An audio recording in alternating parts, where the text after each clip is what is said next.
Good evening, good afternoon, whichever one I forgot to say. Uh, welcome to the match Good preview for the morning. thank you for the Arsenal Aston Villa match preview. Hope everyone is doing well. We got a full deck tonight, and we're going to catch up with Ali. How you doing, Ali? Yeah, I'm not too bad, thank you, boys. Enjoying the festive season. I'm still in Colchester. Walked down to the castle, Bobby, and yeah, enjoyed the town centre with the family. Yeah, I'm glad, mate. I'm glad. As everyone knows, I was born in Colchester. I was based in Sorry, guys, Colchester I've as got well a in the military headphone as issue well. at the So, moment. There um, we go. well, I was about to say, hello, Nick. How you doing? I couldn't hear anything. I saw it all going, and I'm like, "Ooh, I can't hear a thing." Yeah, I'm All back. good How now. are you, everybody? I hope you're all happy, healthy, and well. Yeah, not too bad. Not too Yes, bad, thank you, mate. mate.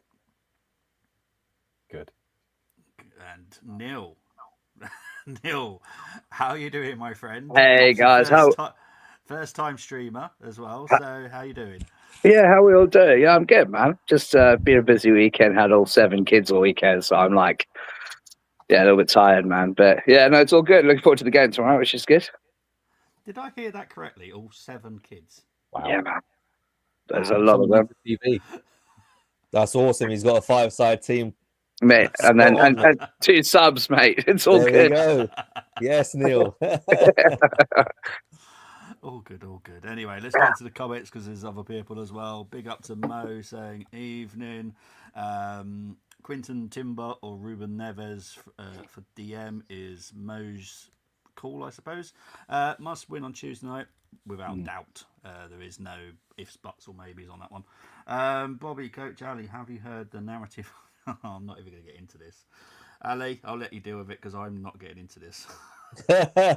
You want me to what? What is this? Have you heard narrative? Jokeres on pitch. Opposition players not press high. God. He subbed off. Fuck this, bruv. What is this? It's just a waffle, man. I just don't get it.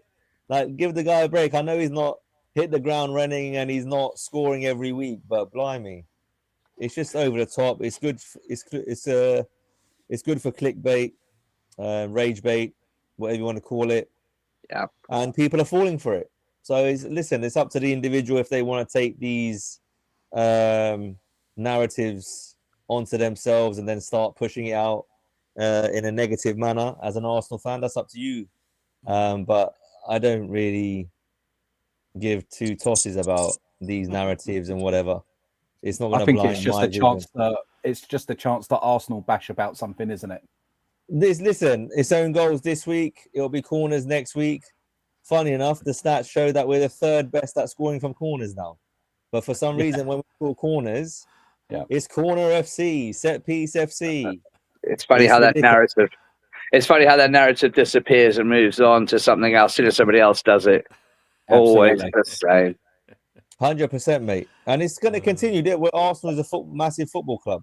You don't see Yeah. Brentford in the headlines for long balls into the box and scoring from set pieces, do you? So this is what comes when you support a big football club.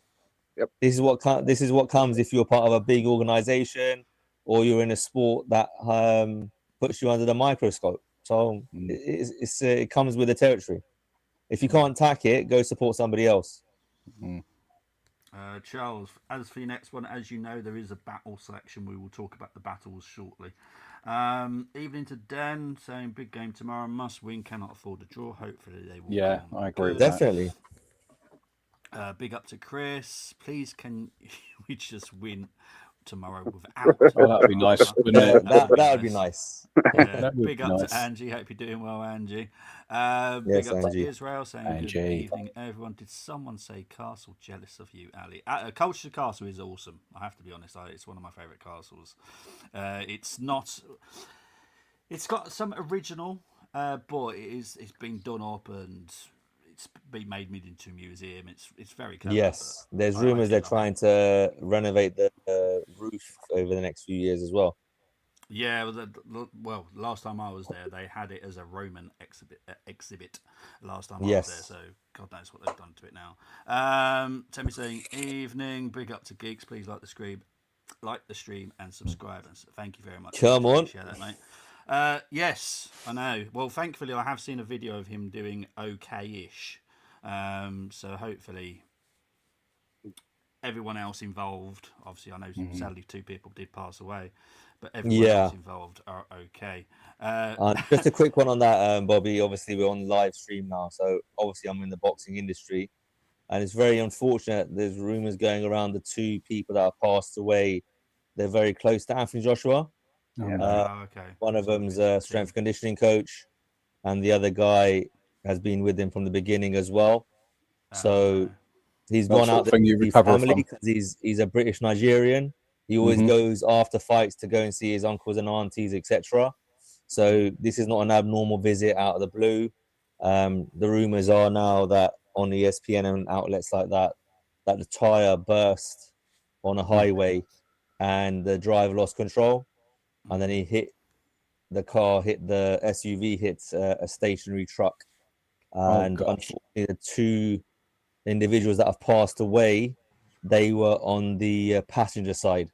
Anthony Joshua was sitting behind the driver, so they both survived, and the 2 that were sitting on the passenger side, front and back rear, unfortunately passed away. Well, straight away. I mean, it's just sad that I felt for him. them. You know, he's going through that, and someone takes a picture. That's kind of Mate, and this videos day of and the age, right? pain getting out. Yeah. Oh, it's just crazy. But again, with all due respect, where he is in the world, whether it's in Asia, Africa, unfortunately, these things do leak out, and it's part of the culture. So it's not. From a Western society point of view, it looks distasteful, but out there, it's just the norm. Obviously, they've seen their. They take Anthony Joshua as one of their own back home in Nigeria. So to obviously see him in that state, they've probably just panicked and just got their phones out and doing whatever they're doing. But they may, no one's going to get sued or anything, but they will probably regret that after. It just shows though, guys. Like we got to take every day as it comes, though. Had he chosen to sit the other side, you know, well said, well said. Yeah. And then rolling it back into football, Jota earlier in the year. Yeah. Very sad to see these incidents occurring. A bit too regular for my liking, unfortunately. So thoughts and prayers to all the families absolutely. that are involved from the football takeover and our community. Indeed. Temmie's saying missing the old intro. Temmie, the other channel still exists. So it's I love how Bobby said that. Yeah. Big up everyone. This match is huge. We have to win this one at all costs. Big up to Milliao saying good evening, guys. Not seen Neil since I joined him and Brenny for Liverpool preview back in August. Ooh. Chris, how are you doing, buddy? Big up, lads. Big up to William.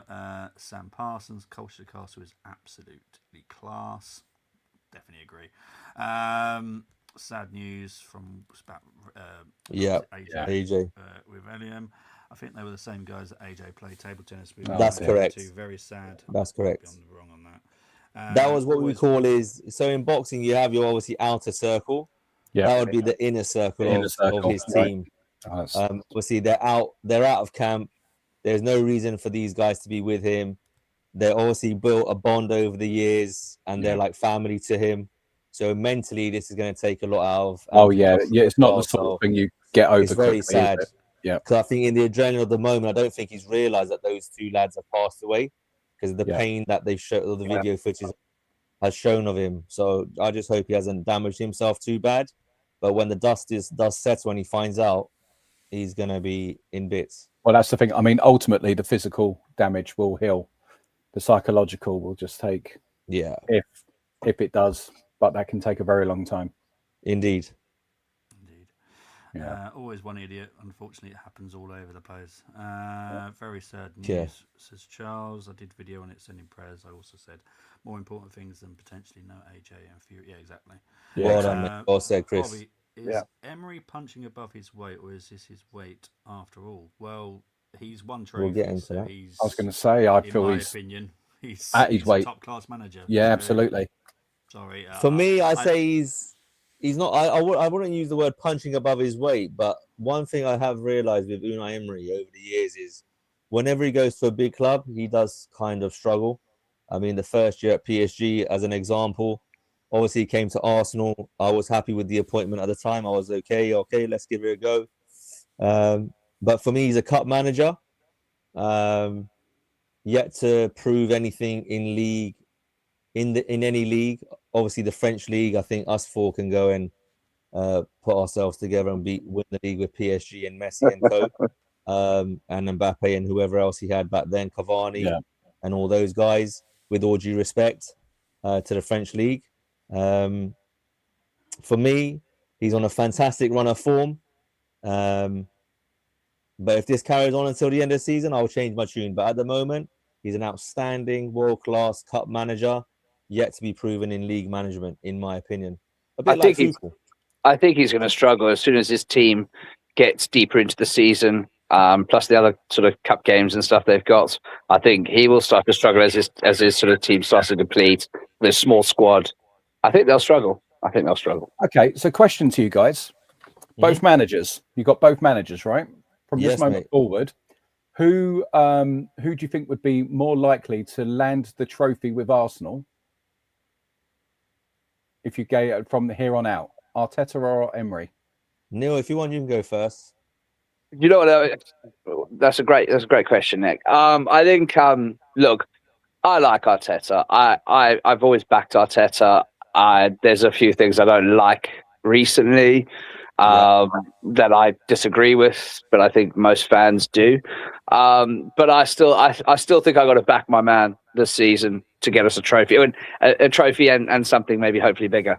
I just think everyone's, and I know he doesn't have, you know, everything that a manager has of winning a trophy, apart from the FA Cup he won the first year. But I think, you know, he's won stuff under Pep. He's won Premier Leagues. He knows how to do it through Pep, watching Pep do it. And I think he'll come good this season. I rate him as a better manager than Emery. Don't get me wrong, I think Emery's an outstanding manager, but I do rate him better, and I think he'll bring us cup success and more this season. Yeah, I second that. I was going to say pretty much whatever Neil just said there. I think Unai Emery is a special manager in his own right. But what we also have to take into consideration, obviously Nick's made a fantastic point there, is when you're the manager of Arsenal Football Club, everyone sits deep. Everyone sits in a low block 90% of the time, 95% of the time. Unai Emery is not experiencing that at all with Aston Villa. No, he's not. All these managers that Arteta gets compared to, they don't play low blocks. Man United don't play against low blocks week in, week out. Chelsea don't play against low blocks week in, week out. So it's very easy to compare managers' achievements and what they've won and so on and so forth. And that is a valid argument to put forward in Unai Emery's favour. Because if we're comparing trophies, there's only one winner. But let's compare Mikel Arteta after 20 years of football in management. And let's hope he can get Arsenal some trophies, because at the end of the day, I don't really care who the manager is as long as we're winning. But for the question that we've got put to us by our man Nick, Arteta all day long. I think he's proven himself without winning a trophy that he can take the team to the last day of the season and give it a good go and lose the league by 1 point. Klopp done that. Others have done that in the past. No one's questioned their minerals to get to the end like that. But Arteta has to prove myself and the rest of the Arsenal fan base wrong, because his in-game management is questionable, and he's got no excuses. There's no excuses tomorrow. There's no excuses in 3 days' time after that. No. We should be winning every single trophy this season. That is my mindset. That has been my mindset from the start of the season. But I'm not delusional enough to be saying we're going to win all four. But I would like two out of those 4 trophies. For me, the Arteta thing is a bit of a quandary. Don't mean to take us off on but it's kind of, he took us from the mud to that free attacking football where we got nearly 100 goals in a season to almost toothless, but we've got the caveat of having injuries. And for me, it's that bit where we were questioning his squad management, but now it's kind of, I'm looking at it and I'm kind of like, what is his Achilles heel right now? And if you was to say, what is one of the fundamental key points of a top manager? And I come to Alex Ferguson, and one of the things he was really good at was being brutally ruthless at when to drop a player. Mm-hmm. Yeah. And when to bring a player. You know, you look at some of the people he cast aside and you're like, blimey, you know, he's got rid of him. He's got Yap Stam, just because there was a disagreement in the dressing room. He got rid of a generational defender. But if you ever look at when he was brutal in when he changed a player. Does Arteta have that in him to go, you're not getting numbers. You're not doing what you need to do. I need to make a change. I think he done that with Aubameyang and Ozil. Yeah. Different circumstances, but he does done that. But if we're talking about this group of players, unfortunately, so you're spot on. So he's taken us from the mud. He took us into the 22-23 season. Fantastic stuff. Then we went again. Was it last season? Yeah. Injury got in the way, whatever. This season, he's got the squad. He's got the players that can give us moments. Yeah. There's no excuse of the squad being short. No. After saying all what I've said, if he doesn't win at the end of the season, his job is on the line. Oh, absolutely. That's where I am. 100%. Yeah. I'll be, again, delusional to sit here and go, oh, yes, he's got X, Y, and Z, but he's got money in the bank. Arsene Wenger done everything for this club. He sacrificed his own career. Obviously, Bobby could tell me otherwise, but from the outside looking in, it looked like he sacrificed his career when he could have easily left and gone to Real Madrid or Bayern Munich. Yeah. When he stayed, knew that the build of the Emirates was going to hemorrhage players out the door, and nothing much was going to come in the other way in terms of quality to replace it. So he doesn't have that credit in the bank with the fans. He shouldn't have that credit with the hierarchy either. No, that's a good point. Me, Andrea Berta is the most important person at this football club at this present moment in time. And I think he'll get it right. I trust him in the market. I know people are losing their head in our Discord and group chats. Doesn't sound like Arsenal fans. A certain Semenyon and stuff like that. But I'm going to see it. I'm going to tell you how it is. I don't care about Semenyon. I really don't care.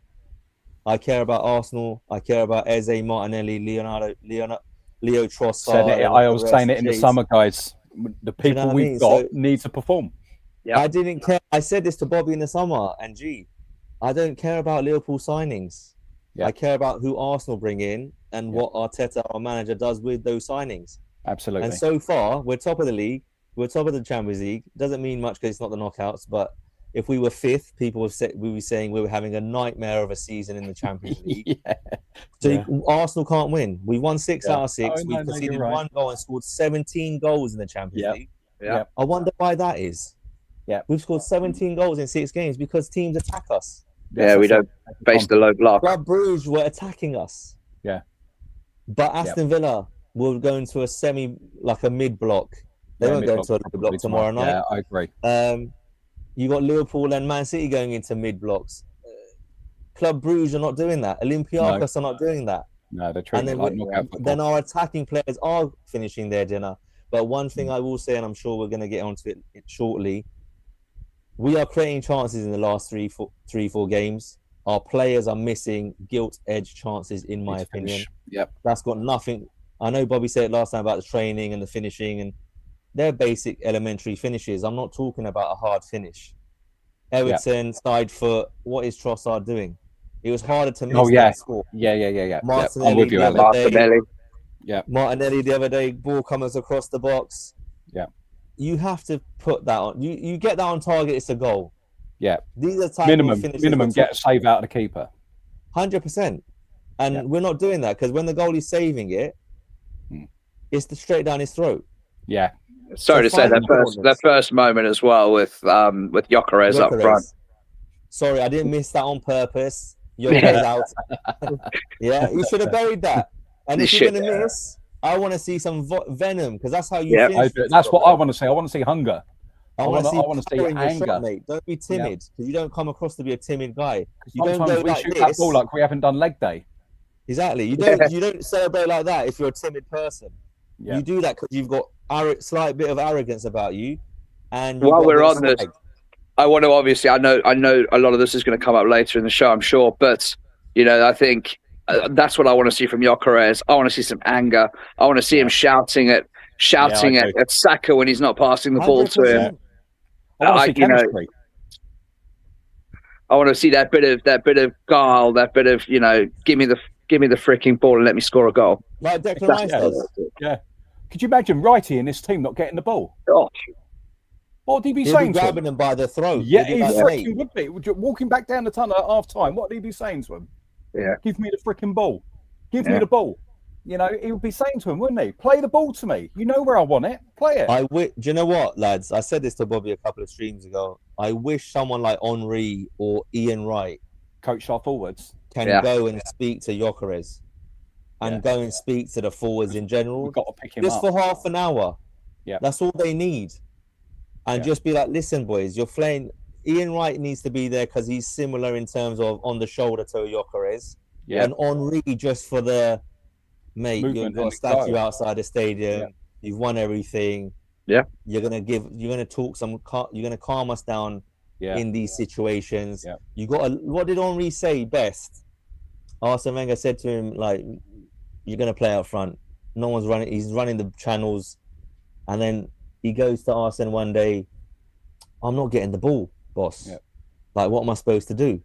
And Arsene said to him, don't worry about. Forget about you for a second. Understand what players you have around you and adapt to them. And where they want to pass the ball. Freddie Ljungberg looks down when he's running, so he's not going to see your run. Yeah. Etc. Etc. Then it opened Henry's mind. Martinelli runs down when he's running. Yeah. Okay, Victor, this is what he does. So you got to do this instead to get that ball back towards you. Yeah. Saka is like Perez. He'll look up and he'll look around. And he'll scan and find you. Martinelli's not going to do that. No, I want to see Gyökeres make deliberate runs to certain areas religiously. Yeah. If I've got the ball, I'm not looking over my shoulder trying to time my run to kind of. I know the ball's coming and I'm going to make my run. Yeah, go. And I'm running here, and I'm running there, so you put the ball there. I saw it a few times. Sorry, Nick. I saw it a few times in the game actually on that point, mate, where I was sitting there and. Don't get me wrong. Gyökeres will come good, and I know he will. I agree. But when he's standing on his heels in the box, and he's not making that darting run towards the front post when Saka's got the ball. Yeah. Martinelli did it. Should have buried it. If that was Gyökeres, I reckon he would have buried it. But I do see Gyökeres on the back foot in the box a lot, and also I see Gyökeres running away from the ball as opposed to making that initial movement and then making a secondary movement. Yeah. And I'm not hating on Gyökeres. Ball's got to be quicker in, surely. 100%. And I also think that comes with Bobby. What Bobby's saying is confidence. It's confidence. Yeah. So yeah. But again, that's your bread and butter. Keep making those runs, man. Keep making those runs, like Andy Cole. Keep making those runs, and you will score. You will get your chances. I don't care if he misses 5 times. Get in the position to miss.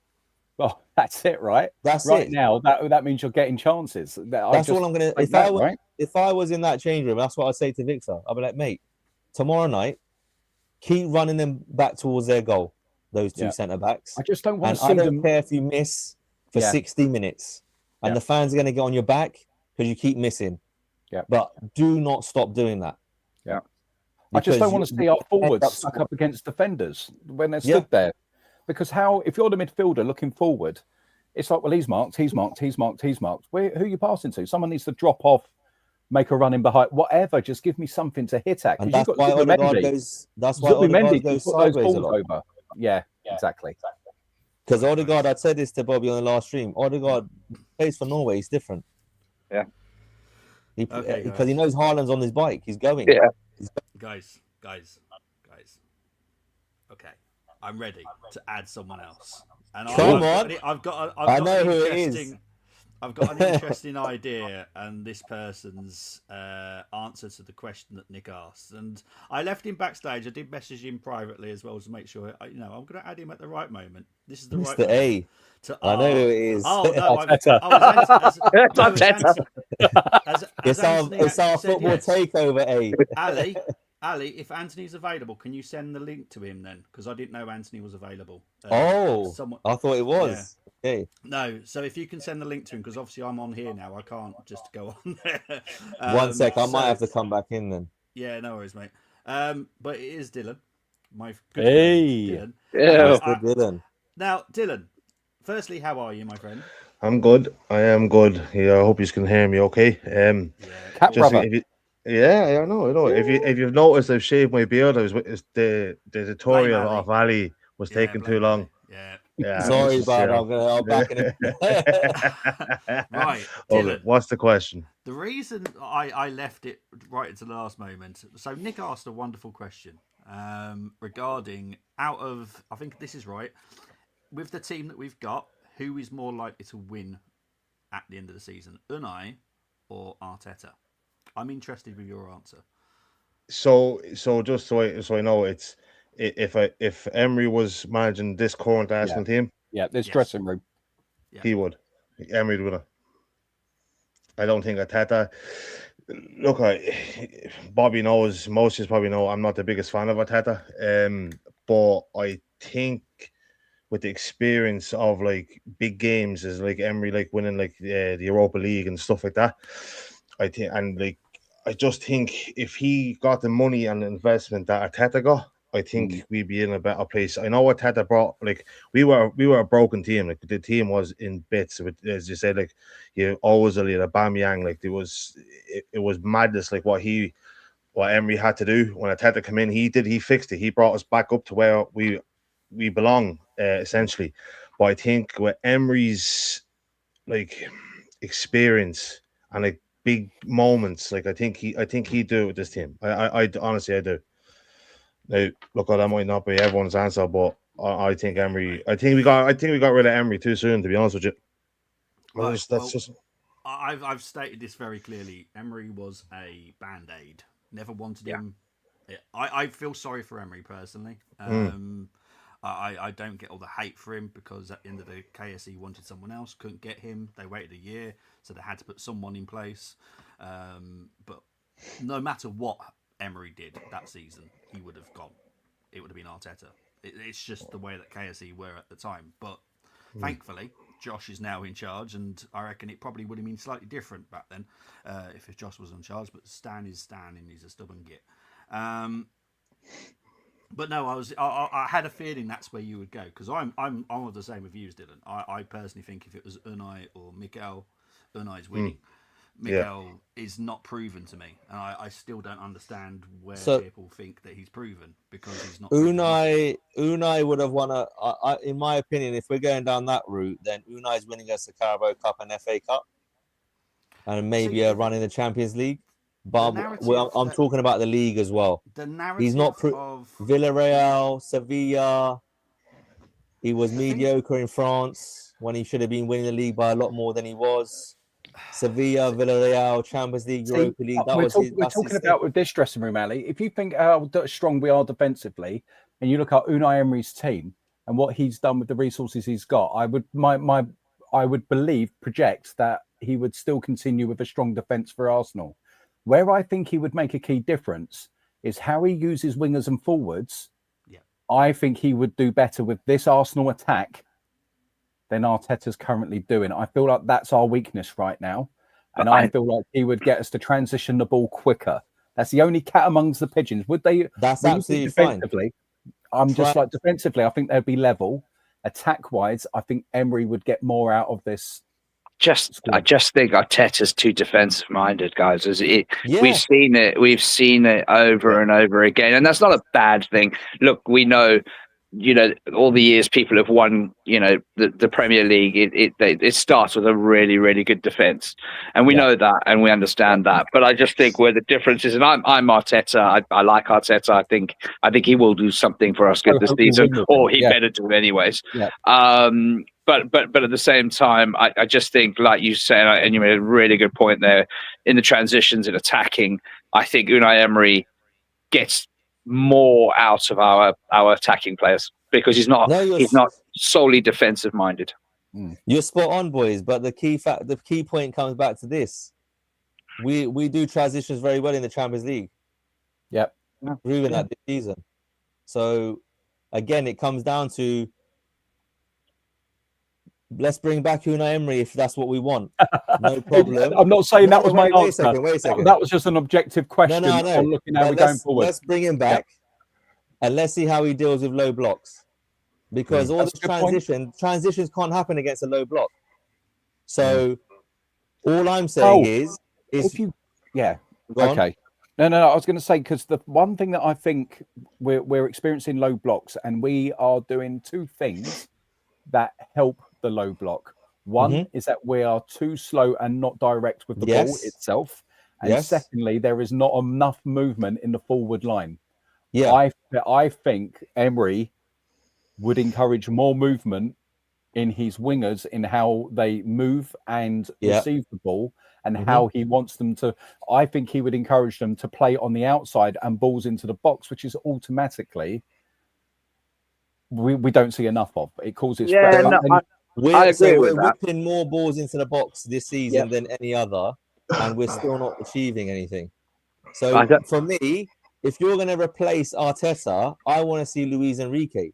Oh yeah, I want to see Jurgen Klopp. I want to see Simeone, managers of that ilk to come in, right? Because they know how to play against low blocks. Yeah. So I'm comfortable with that. Yeah. But Unai Emery, there's still a question mark. But I also think Arteta's this season with Aston Villa, but they're playing everything in open spaces. I think we're also underutilizing the players we bought in the summer, as in Eze. To come on and play against low blocks. I think that's why we bought him, to break down low blocks. And I think Arteta, the reason he's not getting as much game time is because Arteta's so, shit scared about his defensive work. His defensive work. He wants to control the game, and I just sit there and think that I understand that, and you know what, that's great. But you're not breaking down that low block. You need an Eze to break down the low block. That's why you bought him. But we should be seeing some games, and don't get me wrong, Rice is one of the standout Arsenal performers. Yeah. But if you think about his skill set, some games it's either Rice or Zubi, not both. We don't need both. And you're starting with Eze and Odegaard 100% down either side. Do you see what I mean? We don't have to be as defensive with our personnel, because for me, if you talk about Declan and what he does, he's an engine. He breaks up play. He is a safe person to pass the ball to. It always shows he's like that captain on the pitch, brings so much, right? But then there are times when I'm being strictly, let's look at the facts and figures of who's achieved what in the league so far, just the league so far this season. And the figures aren't there. We're not getting goals, and we're not getting assists out of a lot of our midfielders, Mikel Merino aside, and our forwards. So we've got such a strong defensive nature that I do believe that you can be more handbrake off with the attack. 100%. He needs to be and how you set that up, where you could either have your two fullbacks inverting into midfield as a defensive free, rather than pushing forward, because I feel that when we're attacking, we've got players like Timber and Calafiori with a lot of ball time in and around the box. And my argument is that's not the player you want on the ball. You want Eze and Odegaard on the ball, because they are the creative players that have got to play the pass into either your wingers or your striker.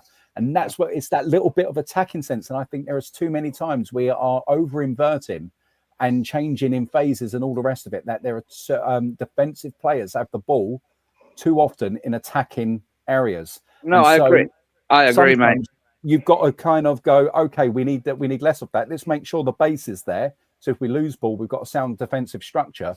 But let's go and attack. Let's put the people who can do the damage. But I think dropping Rice into the 6, Ødegaard can play that link up play with Rice. Yes.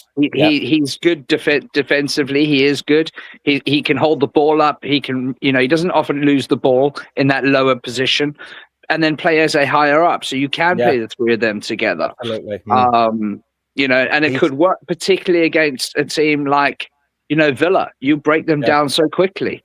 And also it helps having Gabby coming back in. I know. Gives confidence to the team, doesn't it? Yeah, Gabby coming back in, and then you've got, Hincapié is probably going to play left back tomorrow.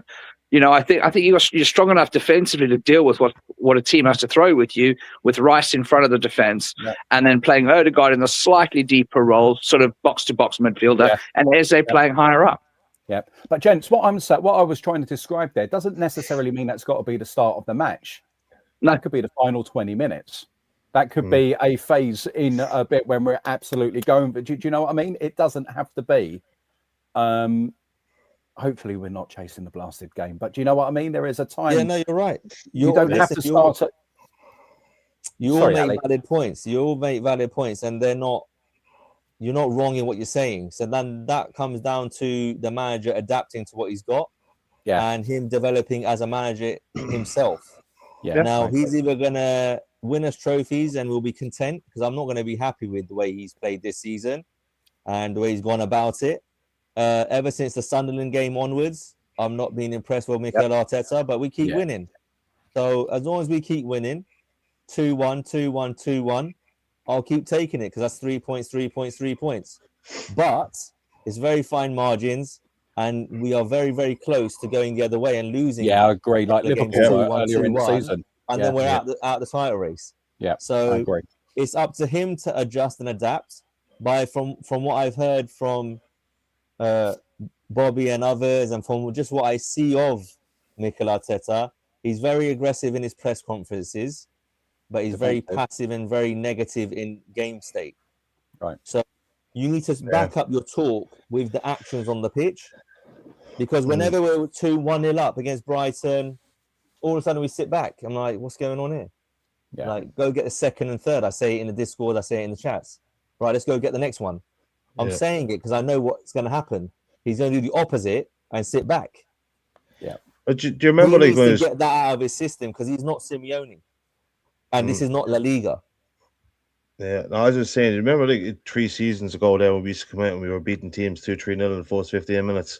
Yeah. What happened? What happened to that? Where is that? Where is that gone? It can't just disappear. Like it was like every game we played, like with the first 15 minutes, we were 2-0 up, and it was just like the coasting the game.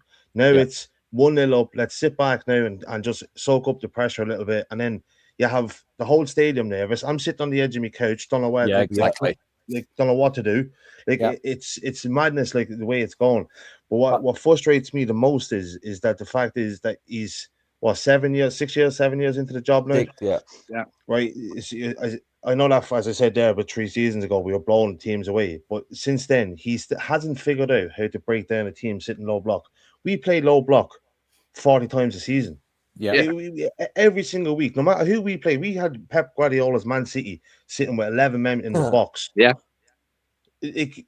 Every team at the Etihad last season and this season. So we played Brighton the weekend just gone. Brighton haven't played a back five all season. They come to the Emirates to play a back five. It's how he hasn't figured out how to work this out by now, because every single week is the same. We'll play Villa tomorrow. They'll sit with 2 banks. Absolutely. There's 2 banks of 5. It's always the same. Like how he needs to get it sorted now. Yeah. Like I'm hoping now we'll come into the second end of the season, second part of the season. I hope he just says go nuts, because we need it. Go for it. Do you know what? That is actually a better question. Where has that attack-minded Arteta gone? Yeah. Because Dylan is right, because every time it's 1-0. Yeah, go on. Sorry, Ali. I was just going to say, every time it's 1-0, what does that do? It gives the opposition hope, and it means that they are going to play the full 90 plus extra time. And that means we're playing the full 90 plus extra time, and it puts extra mileage in the tank, extra mileage in the legs. I also don't think it's helped having Gabby injured. I think a lot of teams look at Gabby and Saliba together in their partnership and go, "Oh, good, we're not going to get many chances, at the moment." So I think having Gabby back, I think Arteta's also been nervous about not having Gabby and Saliba together as a defense. And let's face it, we have put a makeshift defense up recently for most of the games. I think having that solid partnership back, I think will hopefully feed some confidence into Arteta and let him take the handbrake off with the guys in the front. But that is the question. I think that should be the question for the rest of the season. Where's his attacking mindset gone? Because he was doing it 6-0, 6-0, Sheffield United, West Ham, or whoever else was on that run. Yeah, Spurs away, 3-0 up, 2-0 up, nearly messed that up, but we still won it. So why can't we have that mix? Looking at the players we've got now compared to what we had then. Much better, right? Much better. We're going to get into players and who should start and whatever. We will actually start the show at some point. This is just a therapy session. It's a therapy session. 40 minutes in. I'm on the first slide, people. Come sorry, buddy. Sorry. Listen. You wanted to rest your voice. You got the chance. Here we go. Bobby, if you want to leave, it's okay. You can come back in about 2 hours. Right, but we do have a cherry to go on the top. Anthony. Hey. Boom, Anthony. Hello. How you doing, Anthony? How's it going, lads? You all good? Good. Yes, Anthony, right. you're right, bro. Anthony, yeah, I'm good. Same question to you. Nick, can you remind me of the question because it's been so long ago? It was basically So Anthony, basically with this dressing room and how it is and the composition of the skill set, if you put both managers in charge, let's just say it's Football Manager, who do you think would win the league at the end of the season, Unai Emery or Arteta?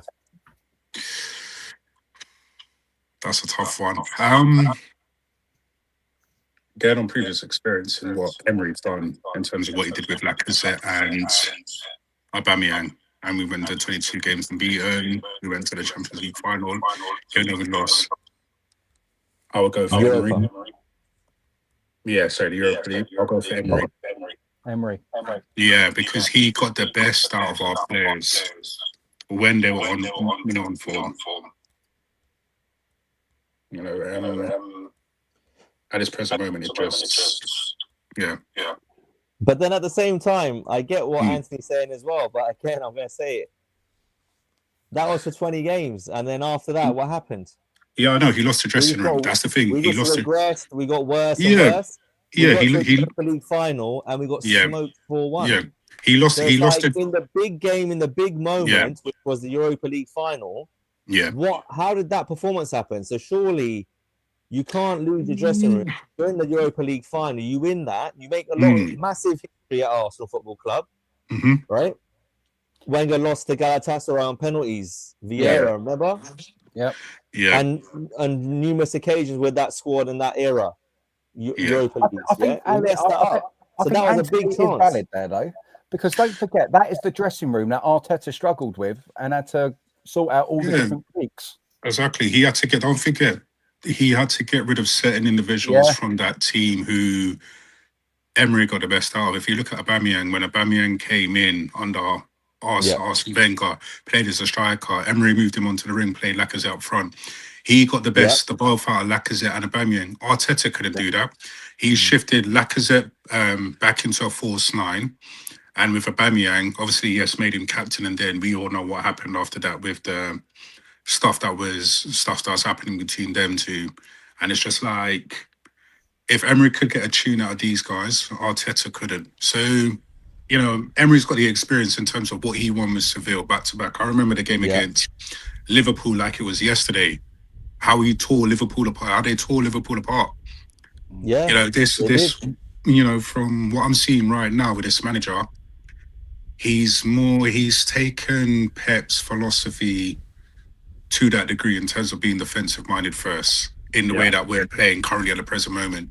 Pep's moved on. He's got himself a serial striker who's just phenomenal. He's, top goal scorer right now with double digits. Yeah. He's doing the business. He's changed his philosophy. This manager's keeping to one philosophy.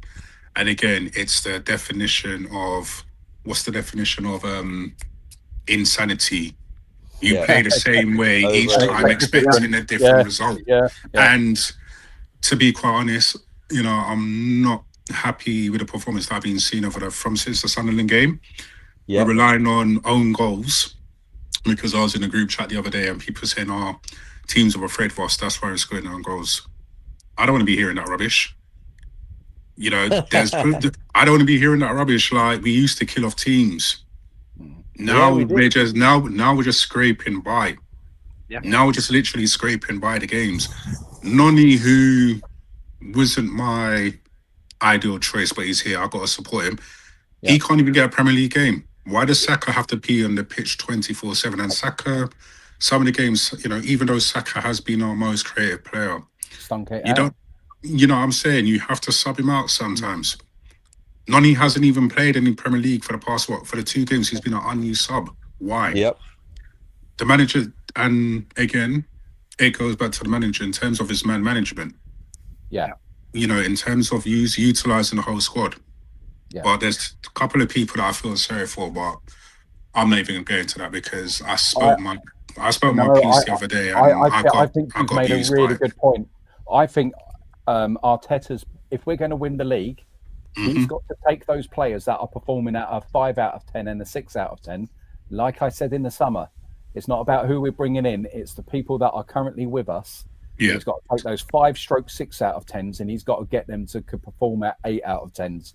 They've got to start upping their level. Everybody's got to start putting in. If you think about previous teams that have won with us, they've had people that have turned up from Carnu to Wiltord, players that came in and they've done hard yards. Ray Palmer, Freddie Lundberg as well. Like when Perez was injured, Freddie Lundberg came in and he did what he needed to do, which won us the league.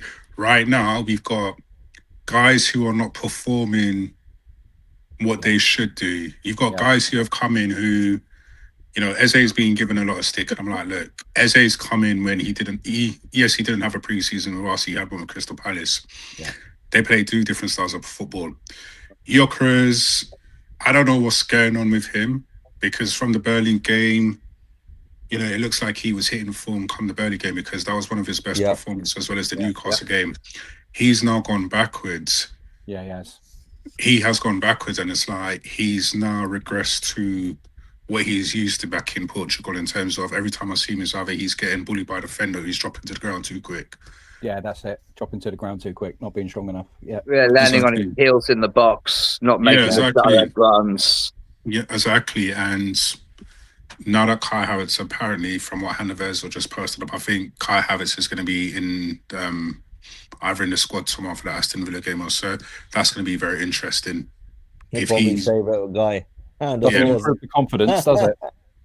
No, but like I said, it's like we've got one person who's come back in Jesus. Yeah. We all know what he's like, like he should have scored the other day. I don't know what happened. He should have scored the other day. He missed a great chance, and like Lewis Dunk just took the ball from out underneath him. I don't know. It's worrying because I said this. Listen, the team that we lost against is the team that we're playing. Yeah, Aston Villa. Yeah, and if they humble us tomorrow, I would not be surprised. I would not be surprised if they humbled us tomorrow because the way that we're playing, it's only a matter of time before our luck runs out. We said this with Liverpool. The way that Liverpool are playing, it's not sustainable. The way that we're playing, the way that we're playing now, it's not sustainable. You cannot rely on, we can't finish our chances. Yeah. Even in a Discord, I'll be Anthony, going. What you said there, I agree with all. I agree with all of you, but I'm always one to then flip it back somehow. We have to look at this. So we're creating chances against Everton. We've created chances against Crystal Palace. We've created chances against Brighton. Mm-hmm. We're all of a sudden we're playing some okay football. It's not great football. We're creating chances that the chances that we are creating do not need to be coached. These are No. elementary, basic chances that our mid-level attacker should be finishing. Right. So for me, it's like, okay, Arteta, he's not playing attack-minded football. Arteta this, Arteta that, no problem. I don't care about Arteta. I care about Arsenal Football Club, by the way. All I'm saying is, now we're starting to create chances. We are now not scoring. And the onus is on the players as well. And it's the onus on the players. Exactly. It's the onus on the players. And now like it's I said, time. The transfer window's come in, and then we're all saying we need Semenyo. I don't care about Semenyo. No, but you see, Ali, you're spot on, because there's 8 other attackers. Your dinner. But the thing is, but the thing is, they can't though, Ali, because look, Martinelli had a great chance, he missed it. Didn't do it. He didn't do it. Gyökeres, for some reason, is, Gyökeres ain't doing what he's supposed to be doing. So he's not finished. He's not finishing chances. If Gyökeres was getting the Trossard chance at Everton, if Gyökeres got that chance against that Martinelli had, for me, they're 2 goals. Yes, he missed in the first minute against Brighton, and that's on him. Of course it is. It's on him that he's on the heels of his feet and he's not getting to certain crosses. I get that. But I think he's we not also doing have enough. to understand, because He's not doing enough. As football fans, we're frustrated. We want to see our team win 3-0 every week. But he's not doing enough, though, Ali. That's the thing. What I'm going to say to that, boys, is this. These relationships that we're supposedly putting together, these triangles that we're supposed to be playing, our front line has not been fit all season. The front line as a whole. We haven't had Martinelli, Jesus, Saka, like 2022-2023 season throughout the whole season. We've had 3 games here, 5 games here, injured again. But Ali, the dynamics are different, though. The thing is, I get what you're saying in terms of those 3, but again, you have to look at that dynamics. We had players who's moving up the field. We had inverted players. We now, what I'm seeing at the present moment is I'm seeing Timber and Calafiori up in the goal area. Why are you there? Why are you so further up the field? Like, why are you there as support strikers going forward? What are we playing? 5 up front. This is the thing that annoys me about what this manager is doing. You're pushing up our fullbacks too far up the pitch. Like they're supposed to be scoring goals. What are you doing? They're pushing they're getting in the way. Yeah, exactly. They're getting in the way. They're getting in the way, and I saw Timber have both have gone onto the ball to take a shot. Yeah, Gyökeres being the very next player. It's like 1 minute. Exactly. Get out of the way. Exactly. Yeah. And not only that, but they're also, when we all play when we were younger, what was the whole idea of the manager, the coach would say to you, don't crowd the box because you create no space. If everyone rushes into the box, you're not creating space. It's frustrating. I've also seen, like, recently, watching the games and sitting there and then looking up and going, it's 32 minutes in and we're not scoring goals. Years gone by, we'd be looking at it going, we're 2-3-0 up. That's good. We need to start scoring earlier because it gives our guys confidence. We know once we score 2 goals, we're probably going to go on and score 5 or 6. The problem is just getting to those 2 goals. But I think that, because obviously Anthony wasn't here for the follow, which is, if we were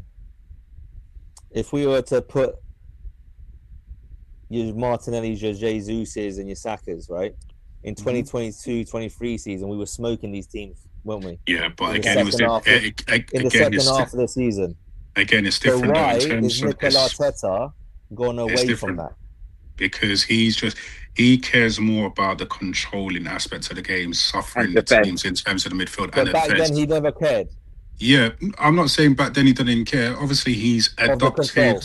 Yeah, he's adopted his philosophy, and now it's more of control. He wants that controlled. So the conclusion is that's it on him, and he's going to get sacked then, because that means he's not going to win anything. Well, listen. At the end of the day, Simple. if he gets sacked, I'm busting open a bottle of champagne. No I've done problem. made it apparent. If he does that, then I don't drink, but I'll have an OJ with you. Yeah, look, I'll bring in someone like Luis Enrique who knows how to play. Thank you very much. That's my guy. Paris Saint-Germain they play the same formation as us in terms of the possession-based football. Luis Enrique, he told Dembele, because Dembele wasn't pulling up trees. Man benched him until you get your act together, then you can come back into the team. I want a manager like that. Yeah. You know, my manager right now, he's too sentimental in terms of these players. Hence why I see people like I agree with that. You know, people are losing their head over Semenya. It's like, look, we've only got one creative player on the right-hand side. We should have one on the left. Yeah. I appreciate what Trossard has done. I appreciate what Martin has done. But, brother, it's time for you, both of you, to move on so that we can get someone else. We're now going to wait for the summer to get another in like a Yildiz or someone else in who is Yildiz going to get me off my seat? Yeah, he looks great. But is he a person who's going to get me off my seat like Nico Williams or Rodrigo? No. So, again, it just boils down to the fact that, yes, I'm happy with the business that we did in the summer. We've got the players in. But you need to start utilising the squad properly. Bring in, you know, Madueke, play Madueke on the left, Sack on the right, and see what happens. Yeah. Because take Odegaard off and bring bloody Ethan on for the last 20 minutes. You know what I mean? And this is the thing. I mentioned this the other day on X, and I got ridiculed because I was saying, look, I feel sorry for Ethan.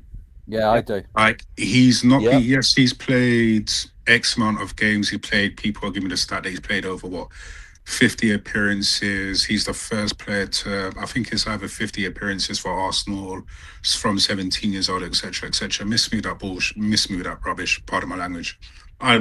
That's irrelevant to me. Yeah. You're not utilising the whole squad. He hasn't been playing. Again, Noni hasn't been playing. You see what he did in the Champions League against Club Brugge. Yes, he may be a bit erratic, but yes, he still creates chances on that left-hand side. He was against, was it Man United or Liverpool? He was whipping the ball into your creates, going forward. Play him on the left and play Sack on the right. So we have that, again, that creative aspect on the left-hand side. Right now, from what I'm seeing of Trossard and Martinelli, I'm just like, really? Martinelli... We were saying earlier, Anthony, mate, like, we were saying in games where we've brought Eze in, I know we were chatting in the Discord about this, where, you know what, drop Rice in the 6, take Zubimendi off initially, you know, drop Rice in the 6, play Odegaard, who can play as a pivot with Rice slightly deeper, and get Eze in the 10 spot. If you want to break down low blocks, which we should be doing, like somebody mentioned, 40 games a season, we'd probably face them, which is correct. Play those 3 players who can break down those low blocks, get our forwards up and running, and like, oh my God, can you imagine Eze, Odegaard, Noni Madueke, Saka, and Gyökeres up front? I did suggest that. Also, we haven't seen it since. But I've said that. Rather than bringing on Marino in the left eight, Miles. The way that kid can run at defences and break lines and passes, he hasn't got the shot. But when he's not got to do the left back and he's playing in his conventional position, why is Miles not getting those minutes to lighten Declan's load? Well, this is the thing again. It's just like, not even that. Like I said in the group chat the other day, I said a person who I would want to see come in for Declan Rice is Kefren Turan from Juventus. In terms of what he brings, his pace and power. You know what I'm saying? His pace and power. He is similar to Declan Rice in terms of he's got an engine in him. He can get up and down. I feel sorry for Declan because he's playing in a position which is not his natural position going forward. He's like, the other day, people were saying give Odegaard a man in the match. I was looking at him, I just started to laugh. He said, are you serious? Why? Because he scored 1 shot. I said, Odegaard is not consistent. No. I've literally turned and said that Odegaard is not consistent. He doesn't serve no purpose. He doesn't serve no purpose in this Arsenal team. I would bench him and put Eze in that number 10 role. Because Eze is far more creative than Odegaard. Odegaard slows down the play. He's not consistent enough in terms of what I see. What I see Odegaard do with Norway, with Arsenal, is the same thing that Granit Xhaka used to do for Switzerland and Arsenal, and that pissed me off. You play crap for Arsenal, but when you play for Switzerland, you're like prime Pirlo. I see Odegaard and Erling Haaland, the way their chemistry is in terms of feeding the ball for him. You're telling me that you can't do that with Gyökeres, but you want to ping out the ball to Saka 24/7 and not feed it through to Gyökeres. And this is where I said I don't think that these footballers have the IQ or the intelligence to disobey what Mikel Arteta says. Well, that's what I'm thinking. Is Arteta pushing them to do that? I personally feel that he is, that he just wants control in terms of he wants guys who will not talk back to him, because look at Aubameyang. Aubameyang is a wild card. We all know what happened with that going forward. Well, that's the issue that he's got with Ethan. Yeah, and the situation that I feel is that he's put the handbrakes on this team in terms of the way that they play. He's not allowing them to express themselves freely in terms of go out there and play the football. The only time I saw that last season was against Sporting when we beat them 5-1. That was the only time I saw them express themselves. Other than that, it's more of a control that he wants. That's why certain players are not getting onto the pitch. Like Noni, if it's a tight game, Noni won't come onto the pitch. Yeah. You know what I'm saying? For the past 2 games, he's been an unused sub. Is he? You know what I'm saying? It's like it's scared. This game How many tomorrow, 9 minutes has Eze played? He's always subbing him off first or second. Yeah. He's the first or second sub off. So this comes down to his in-game management now. So forget the philosophy in the style. His in-game management is a man of negativity and a man that wants to protect what he's got. He's not a brave manager that's going to go, I'm 2-1 up. I'm going to bring on like a Sylvan Wiltord or a Kanu. He'd rather bring on a defensive-minded player like Mikel Moreno to shut the shop. And then we as fans are just sitting there going, oh, my God, they've hit the post, or David Reyes made another outstanding save. What was the game that we played? And what was the game that we played and everyone on the next called him a coward? I can't remember. It was this season. Sunderland. When he went to Sunderland. Was it Sunderland? We were 2-1 up, and he went defensive, and we went 2-2, and then all of a sudden we started attacking again. Yep. And then we nearly scored through Moreno in the 95th or 7th minute. So this is the point I always put in the Discord and the group chat is when we score, what do I always say? I always say, right, let's go get another one. Let's go get another one. Because I know what he's going to do, but that's what I want us to do. Yeah, but that's what the fan then it allows you. But when you get the second one, you can sub and rotate and manage the game. There you go. So I don't understand I don't get where he's got that from in his head, because he's had a team that's attacked in 2022, 23. He's now got a team that was controlling. Yeah.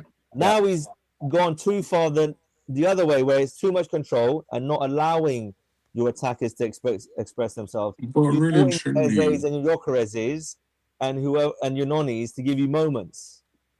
Away from home, that's a moment. Guys, there are some great comments in the chat coming up. And Temi said, two losses, 3 draws all season. It hasn't been as bad as presented.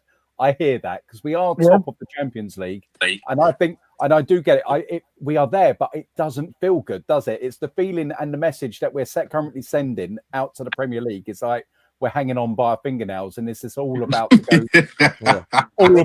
sideways on us. That's what we're all worried about. I like that. And that's correct. We were 5 points ahead of City. We're now down to 2.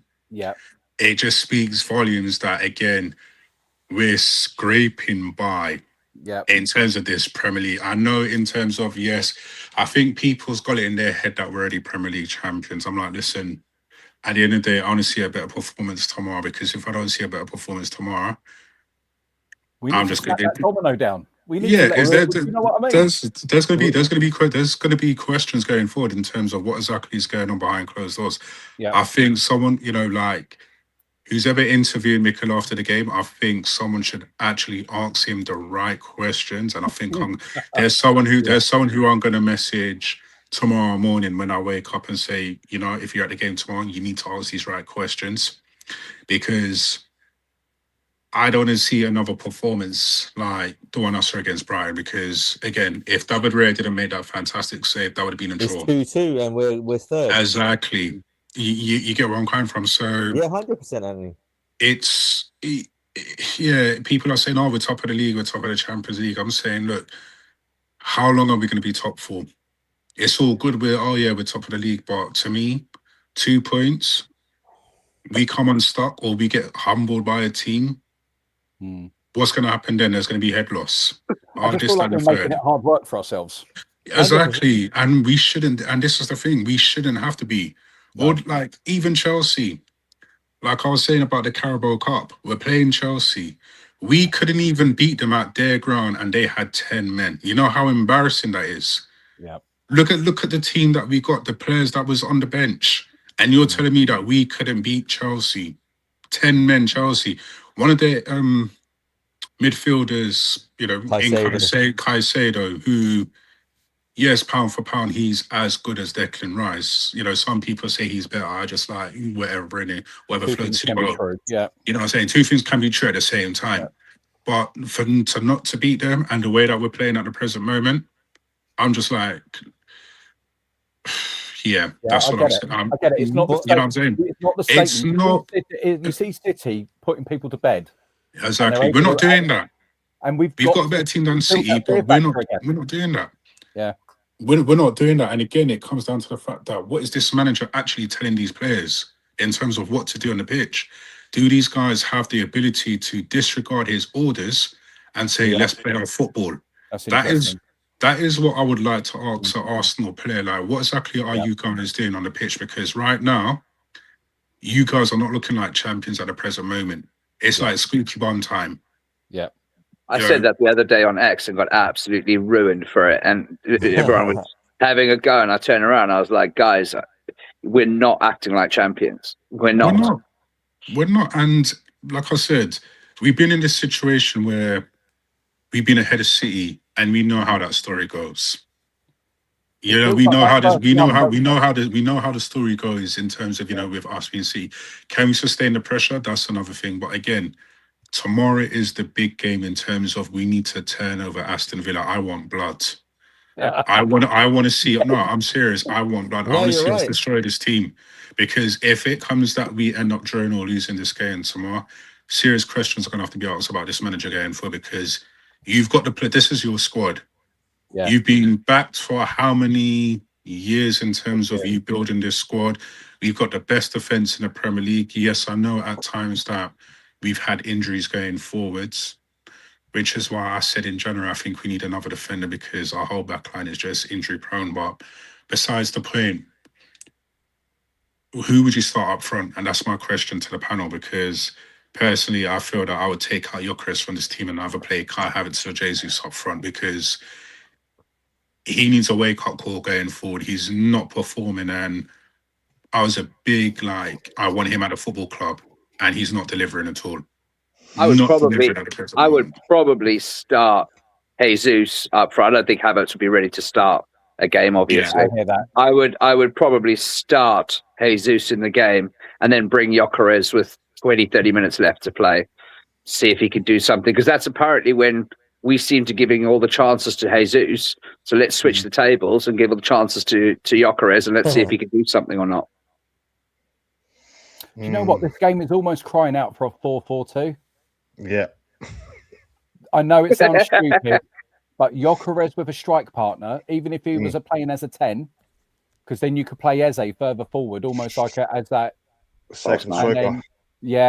And then you've got two wingers that can do their thing and put balls in, and then using a single pivot between Rice and have a Zubi in the middle. He'll never do it though.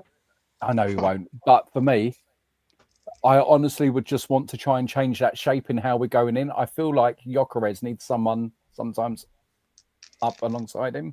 Yeah, to help him. That's it. It might not be a 4-4, but that was kind of like that sort of. If you want a 4-4-1-1. Yeah, could be. Yeah, well, I see. He asked a question about Jesus or Gyökeres. I'm picking. If I know. Eventually when we do get into the show, we'll at some point, yeah. Sorry, Bobby. I'd probably go Madueke, and that's interesting. Like I said, that's have him on the left. No, over Saka. No, I'd have Saka on the left. Oh, is I it? would not. Oh no, I'd have Eddie on the left. I wouldn't. I This is like very Madueke, interesting. what he does on the right and how he takes his man on. And Yeah. I'd like Saka's got a really good weak foot. And I'd like to see him put more balls into the box naturally with his strong left. And then when he's cutting in, he's got the option of both. He's got a decent weak foot. He can still hit it. Yeah, So- but he's very selfish, Nick. Yeah, me- but like all the best players are though, and that's the thing is like if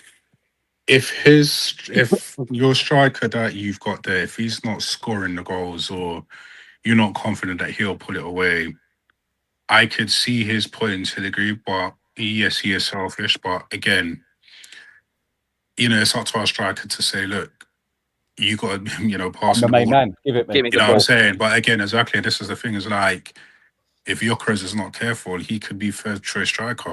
If he's Third, not yeah. careful. If Fourth he's not behind careful, Mourinho. and yeah, For me, listen, boys. For me, it's like it's quite simple. Jesus left wing, Gyökeres up front, and Madueke on the right tomorrow. I want pace. I want power. I want chaos, and that's what Aston Villa don't like. Run He's at not them. going to do it, but that's what he should be doing because you can have the overlapping runs of Nkapie with his pace, and then Jesus can come into the inside pockets on the left-hand side of the Feeding pitch. He can Gyökeres. cut inside onto his right foot. Well, He can Matty Cash come is not close. playing tomorrow, isn't it? So Yeah.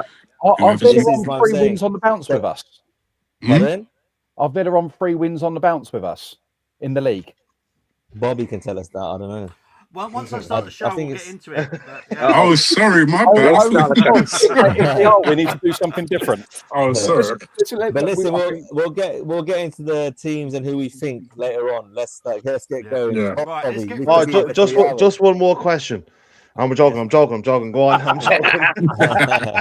Dylan, I'm going to set my phone to ring you every 5 minutes for that. I'm going to ring you every 5 minutes. Don't care. 24 hours a day. I'm going to ring you every 5 minutes. It's okay. I Right. work night shifts. I'm happy out. Don't worry. Oh, damn it. That's backfired on me now. Anyway, right, let's get into the comments because I do feel bad that we don't get into those, sorry, but I do like talking about them as I go through them. So this is back in the day when we were talking about something else. That was Arteta Oh, he over picked Emery. Arteta. Yeah. Arteta is a single EPL and Champions League away. Well, he hasn't won them, so currently Emery is the better manager in my opinion. We should be winning and made a trophy with his squad, says William. Please. They don't have a standout star, Kane or Son. Their players feel they do not give this much as it was one in the dugout. I don't see them having a standout player, typical 7 out of 10 player quality. I'm guessing he's on about Villa. I will be shameless with the convos. I'll include Arteta if he wins something big this season. Considering this game lost and the City game won, says Guna SE. I'll take a 1-0 tomorrow. Mate, I'll take any win, but I'm with Anthony. I need to see a better performance. The performances are concerning me. I think we all do. I think we all agree we need to see better performances. I don't think that's an issue. It's just if you're not going to get the performance, at least get the 3 points. Absolutely. Yeah. Emery is What a can top we manager do? for me. I just feel having Europa League and potentially FA Cup will be too distracting for the league for Villa. Arteta still doesn't know how to break a low block. Arsenal as a club have a plan for that, but we have not had someone that is in the squad to do that. Havertz. He is coming back. We'll get on to that when the show starts, okay? Because someone's already broken the news that I was going to talk about because everyone's been talking about everything else. So You should have bought in, Bobby. my breaking news is no longer breaking. Oh, come on, Bobby, break it. No, it's fine. We'll wait a bit longer now. We need the TIFO flags, scarves, fireworks out tomorrow. Let's make it. It's like a Champions League. That's right. Normally night games they are a bit more atmospheric anyway. Yeah. To be fair, the best teams have a variety of ways to break down the opposition. We create very little from open play. Arteta's weakness for me is it's him. Yep, but never mind. Is his in-game management. If he could improve that, he would be right up there. But it's a big if. This is Arteta's last chance to win a trophy. I agree. 100%. What do you? Will win to the world versus a draw. Killing them off in the opposition. Draw equal our lead position is tenable, or not to read too much into the result at all. No, we have to win. Win It's a is must-win everything. game. It's our house. It's our house. We This have is to. This is Arsenal's biggest game of the season. Yeah. Big up to Arsenal Nexus saying hi guys. I'm saying as Ali on our club, so they really only care about our signings. I'm in City with Semenyo. M's just put when breaking news turns into just news. Yeah, so basically I've got news now. Thank you, M. And now everyone's going to say that we've got it off City somebody with else. Semenyo and Doku on wings is just a blatant copy of Liverpool 2019 pace and power. We know what coming from that. It's Linda's, not Guardiola. Facts, Ali, Arteta doesn't care. I'm going to try and go through some of these because pretty much they're all similar. Jokeris doing the same thing he did in the Portuguese league, which does not work in the Prem. Hey guys, sorry I missed the invite to join. Arsenal Nexus. Is Arsenal Nexus in the Discord? Does anyone know? What's he on as a who is that in there? Arsenal Nexus. If you can let us know who you are in the Discord, and we'll make sure you're on for next time, mate. Unai 100%. Fear the Cannon. Are you Irish? Dylan, are you Irish? Yes. Sometimes. Yeah. I say you might identify as Welsh. I don't know. So. Yeah. I've got to let you decide. Oh God. Technically, I have family Let's that's keep English. it sport friendly, guys. Let's not get political about it. Where we got to here? Eze and Odegaard with one DM or play Cam right behind the strike. He tried the Odegaard, got hurt. Attacking is a form of defence. Someone let Arteta know that. Yeah, I wish someone would. Big up to BX who's in the house as well. This team is too much machinery for this manager. Too much horsepower under the hood for experienced driver. That's a good one. That Arteta has a lot of scar tissue from his time as a player, getting battered at old grounds. Yeah. It's also been different how we collapsed in 2022-23. Here's a question for you guys. Maybe. 1-0 win or 5-4 win? Personally, 1-0 win for me. Everyone knows I like a clean sheet. Yeah, clean sheets, man. Keep it sheets. Where's our clean sheets gone? He seems to leave his cojones at home on match days, or his wife has him in the pocket. Yeah, it's one of those. Let's have a look. All pretty much the same. The manager has made the left back position a revolving door, all because of his inverting madness. We miss Max Dowman, says Scott. You can't miss Max Dowman if he ain't getting minutes either. Yeah, you ain't getting in that team. If we're not playing Madueke, Max has got zero chance. So exactly. No to Max. Same with Eze and Ethan. If Eze's not getting minutes, how's Ethan getting minutes? Yeah, it doesn't make sense. It baffles me that Ethan ain't getting any minutes. Yeah, same. Oh well, I guarantee he'll be getting minutes shortly, but won't be with us. Exactly. Yeah, I heard a rumor about Bournemouth. Yeah. I was hoping we was going to trade him with Villa for Rodgers. No. Okay.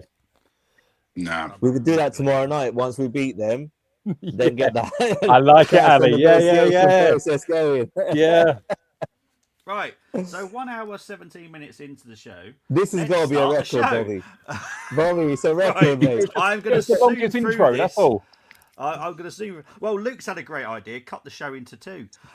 It might be a good idea. I might do that in clip. Anyway, right. So to start the Premier League, we have played Villa 61 times, drawn 15 times. 32 Arsenal wins, 17 at home, 15 away. 14 Aston Villa wins, 7 at home, 7 away. Recent meetings, Nick, to answer your question. Thank you. There you go. Yes. So the previous times we've played at the Emirates, no, it's not. It's horrendous to see. It's horrendous to type, to be fair. So not good. Recent form, Villa are extremely good form right now. They do let in goals, and what is their predicted defence looks a little bit weak, if I'm honest. Our form guide, let's not get into it. On paper, it looks all right. Performance, ugly. Is probably the best way of putting it. Yeah. Right. They are third, we are first. Goal conversions. Ours has gone down a little now. It's 12% compared to Aston Villa's 14%. Chances created per game, 3 for the Arsenal, 1.9 for Villa. Goals scored per game is 1.8 for us, 1.6 for them. Goals conceded per game is 1.1 for them, 0.6 for ourselves. What else is interesting? Home form, we've played 14 times at home, won 13, drawn 1, lost none, 34 goals, 6 conceded. Away form for Villa, not the prettiest. They've played 13, won 7, drawn 3, lost 3, scored 20 goals, conceded 16 goals. Total goals. Obviously, we've got 4 own goals, 4 penalties, 0 free kicks still, though. 14 set pieces, 33 from open play. Villa, 15 less goals in total, 27 from open play, 9 set pieces, 2 free kicks, 1 penalty, 1 own goal, and 1 partridge in a pear tree. It's all very nice for Villa. Right, average possession. It's going to be very similar to how it was against Brighton. It's not going to be all Arsenal. Yeah. XG 32.4 for the Arsenal. I was quite shocked by Villa's. Only 19.9. Yeah, same here. Very low. XG conceded only 11, which obviously we're the best with that. Theirs is 25.4. Shots on target per game, 5 for the Arsenal, 4.4 for Villa. They've missed 24 big chances. We've missed 37. In all fairness, I do believe... Now, I'll quickly look this up. I believe Man City have got more chances missed, I believe. Oh, wow. I'm sure. I don't think we're topping this. I really don't think we are. Let's have a look. But again, it also shows we're up there. So that is that a talent? Okay, we're joint first with Man City, 37 big chances missed. The next team, weirdly, is Crystal Palace on 33. Then it's Man United on 32, Liverpool 31. And your team, Ali, 28 on 6. Brentford. Yeah. Sorry, Ali's got a season ticket at Brentford. Don't worry, boys, I'm a gooner. Trust me, Ali. I know you're a gooner, but I know it's your other team. I've got Wolves as my other team. I don't want to talk about their big chances because we don't get any, so it's pointless. Passing accuracy 85.5 for the Arsenal, 84.4 for Villa. It's about the same. Everything else is the same. They're slightly the dirtier team. Our fouls per match has slowly got less and less per game for the past. Yeah, they're disciplined. Well, is it a good thing now? Is it a bad thing? I don't know. Because we are losing. We're not conceding many chances in terms of open play and stuff, so we defend a lot on our feet. I hope that carries on tomorrow. But it just also shows these stats are proving the point of your players have got to finish your chances, mate. And if they're not good enough, you've got to sell them and move them on, or bring the players off the bench and give them a go, like the Medwekes and the Ethans of this world. Otherwise, these stats are still going to look like, oh my God, we're creating so many chances and we're missing so many chances. That's going to carry on for the whole season. Well, let's try some fresh faces then. And if they keep missing, what's the narrative going to be then? So we are creating chances, not enough. We're not scoring enough.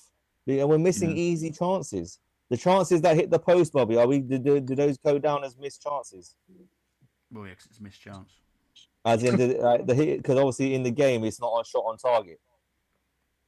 Yeah, that's why I asked the question. Yeah, so it's a chance missed, but it's not an on-target miss, but it's still a big chance. Okay, so again, you're like these chances you're hitting the post, they should be getting in the back of the net. Trossard, he's not the only one. They've all done it this season.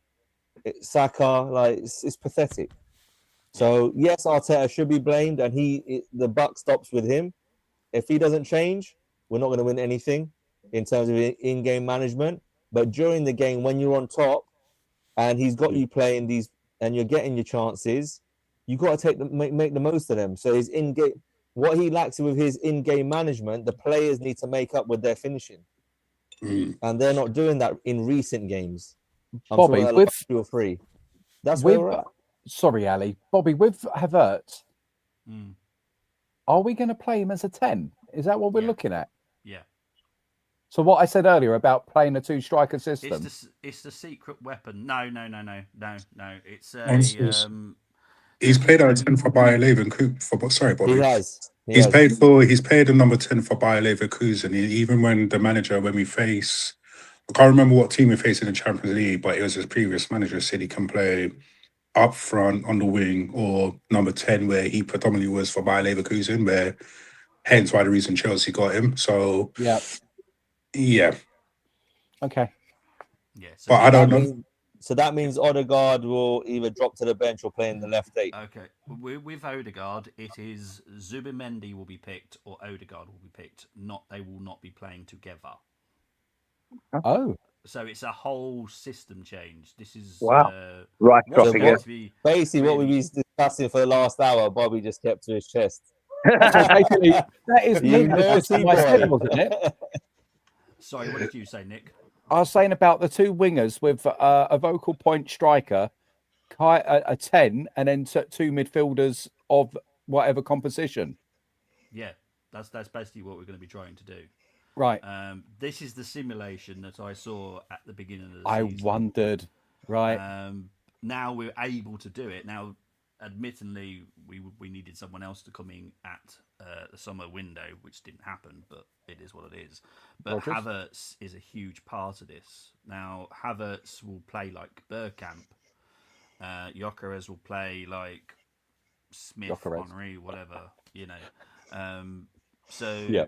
it's going to be interesting. And with Havertz, I don't think he'll make the starting lineup at all. I think he might make the bench. I do say might, Right. because this is a heavy doubt. But we've got. Probably don't pay my emotions, man. I was looking forward to him coming back tomorrow. Well, I only have to be honest, like, because I can't just say, oh, he's definitely going to be on the bench, because that's not my area. So, but in my opinion, he shouldn't. I don't want to see him until, is it Bournemouth we got next? Yeah. That's on the 3rd of January.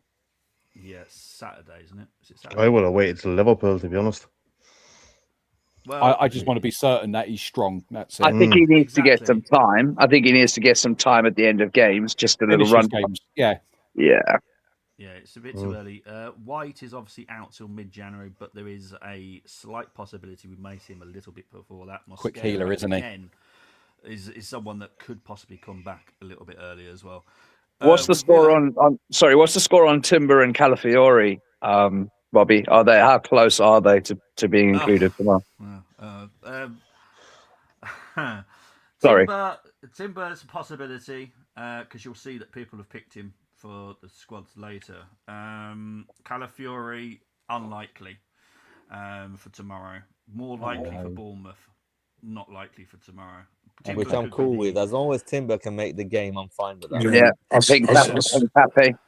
Well, Bobby, is there a chance that we could go in for because I know we've been talking about this on the Discord, yes. is there an opportunity now that we're going to go back in for, is it the Genoa right back that was interested in the summer?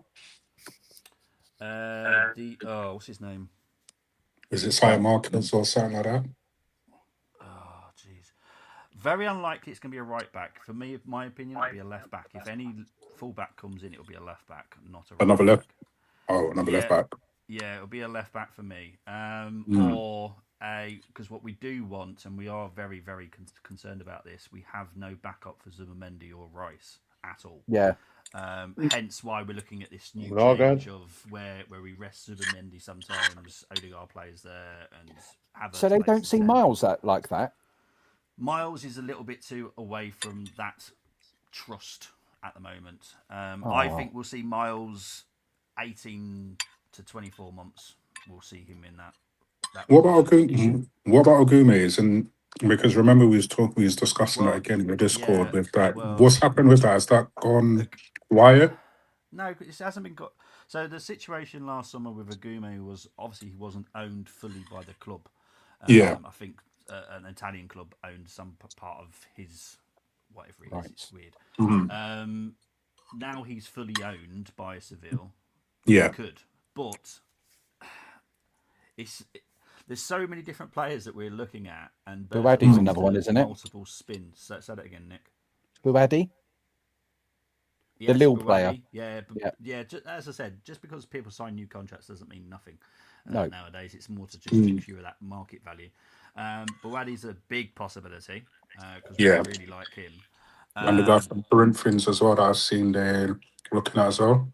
Stankovic. No, Corinthians. Is it from Corinthians, the Brazilian team? Oh, There was one that I saw. There was one that I saw today, and it scored. Begins with a B. Yeah. What's his name? Oh yeah, we've been looking at him for ages, but Okay. that's more of a. Oh, I hate saying this, like a money spinner signing. Okay. I don't like saying it, but that's technically what we're doing. Because if it doesn't pan out, we'll make a nice tidy profit on him. But players that we actually think, yeah, you're going to do well. Boadi's one of those. Yildiz is one. Semenyo, it's just bad timing, unfortunately. What about Neves? Was it Ruben Neves? Yeah, Ruben Neves. I've always wanted him at Arsenal when we had Thomas Partey, but I don't know why we didn't get him then. Ruben Neves is an interesting one because even West Ham are currently the favourites to get him. Wow. Yeah. I do expect Ruben to probably come back to the Premier League in January. I don't know where he's going to go, though. It's going to be interesting. Not with West Ham, he's not. Well, it's mainly because Nuno's there. Nuno is the one that created him, really. So it's going to be interesting. But West Ham currently are favourites to get him. So can't we give them Norgard and we take I wanted to find. Sorry, I was just having my dinner, so that's why my camera's off. I just wanted to find out regarding this situation that you're talking about in this new formation that we're playing, going forward, if it does happen. What was the general consensus about Norgard? Because it's like he seems like he's not getting the game time, and when he came on the other day, he did quite all right. So what exactly is going on with that? Was that just a panic buy because certain individual,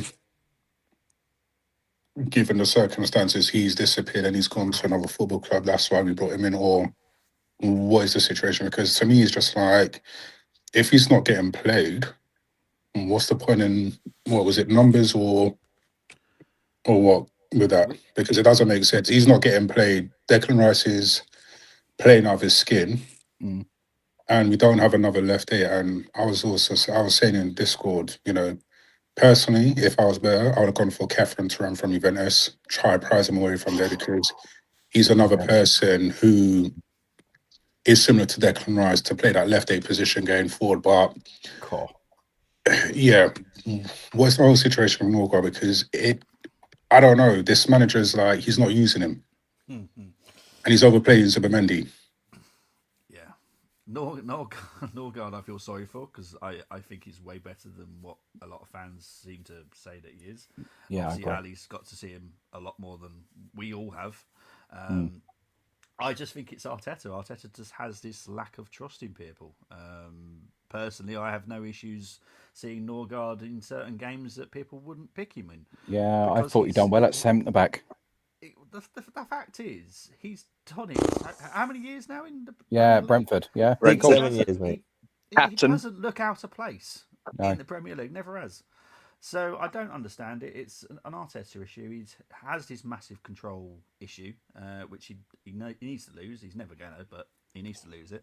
I told people about that. Arteta's just a control freak. Oh, he is a control freak. Yeah. He's a total control freak. The whole reason of getting this new massive squad was that we rotate it and we won't have players burning out and coming down to injuries and all this kind of stuff. But just imagine what Berta's sitting there thinking.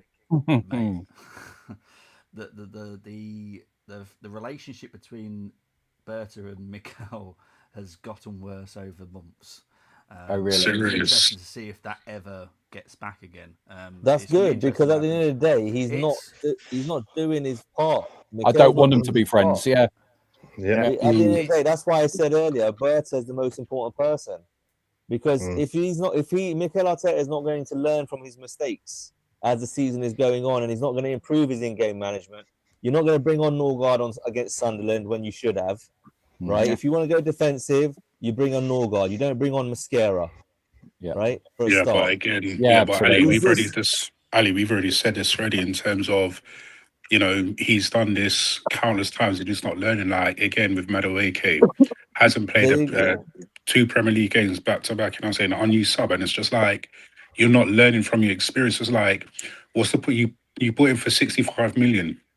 You haven't played in the Premier League since God knows when. So it's just, again, you're not learning from your mistakes. Utilize your whole squad. You're not doing that. You're doing the same thing over and over again, and people still want to praise this manager. Listen, the sooner he goes, the better. That's what I'm saying. The sooner he goes, the better, because you're making the same mistakes. You've been here 5 years. You know, you've been here 5 years, 5, 6 years, and you're doing the same mistakes in terms of when it comes to squad utilization. Hence why some of the youth players want to leave, because you're not giving them opportunities. You know, I feel sorry for I feel sorry for Ethan. I really do. Like, people ridiculed me the other days, you know, in terms of the stats regarding Ethan. I said, I don't care about the stats. There's games that he could play, like I know that he's played in the Carling Cup games. I get that, but the Premier League games, when we need something different, play him. You brought him as you said that he's Odegaard's understudy, but what are you doing? Yeah.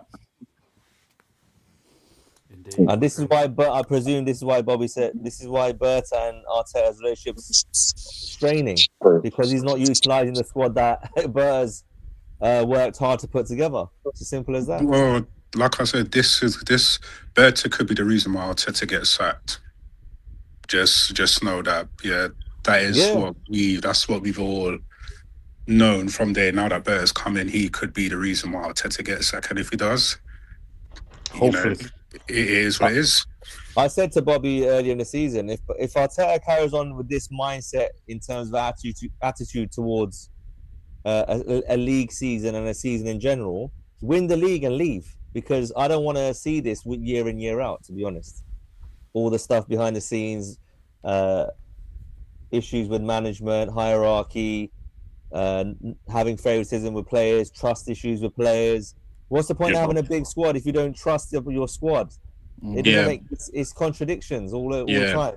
He speaks a very good game in the press conferences, but on the pitch, he's mentally weak. That's what he's showing me and others. And I've just started bringing it out since the Sunderland game. Because you know what? Give him a chance, let him have it, let him go. But he's doing it every 3-4 days now. It's the same pattern. And it's crunch time. And it's crunch time part of the season coming up. He needs to be mentally strong enough to lead the team and make them do what we need to do. Yeah, he's got to put his ego aside by the sounds of it, and make the right decisions for Arsenal Football Club and not his favourites or not himself. Quite simply. Yep.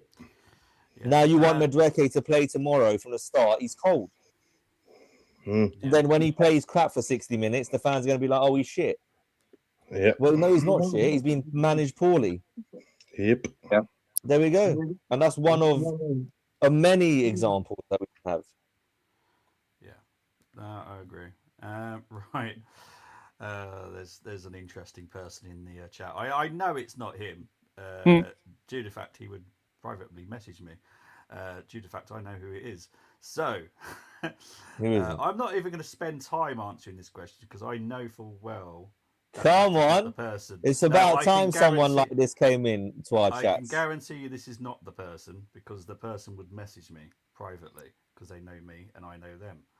So, well done, good try, but you're not going to fool me, unfortunately.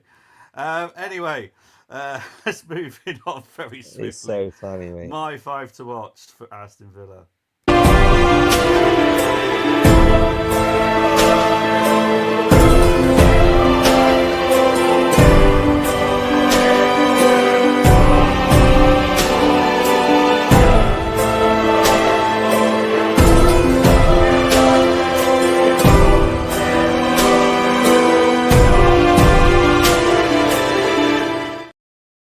I'll quickly go through these. So I don't know who will start, but I've heard that Digne won't start. It's going to be Maatsen.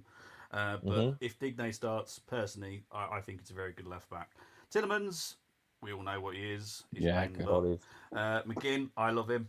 Obviously Scottish blood, but you know, it is what it is. Morgan Rogers, how can I not talk about him? He's outstanding at the moment. He is outstanding. And Watkins kicked in another gear at the moment, so I've got to mention him because he has been absolutely outstanding. Underrated, this kid.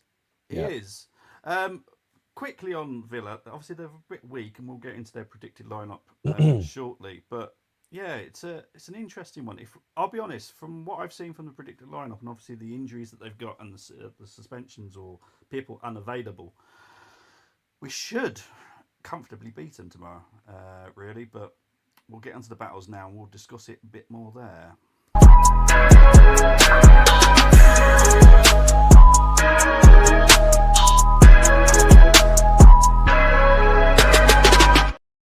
Okay, so this is the predicted lineup. I'm sorry, people. This will give you some nightmares, but I do apologise. Oh, goodness me.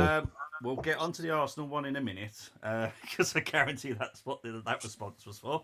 But the predicted Aston Villa lineup is Martinez in goal, Bogart, who's more of a midfielder than a defender, to be honest. Not like his uncle, but that's a different story. Konza, Lindelof, Matson, Onana, Tillemans, McGinn, Buendia, Rogers, and Watkins. That defence looks horrendous for Villa. That's crazy. Midfield forward looks good, though. Yeah. Well, yeah, but that's what we've been talking about. Offensively, we can be dangerous if we're trying to do it.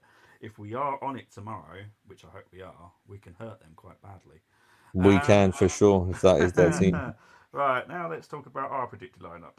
Raya in goal, Rice starting at right back again, Saliba, Gabriel, Hincapié, Zubimendi, Odegaard, Eze, Saka, Martinelli, Gyökeres.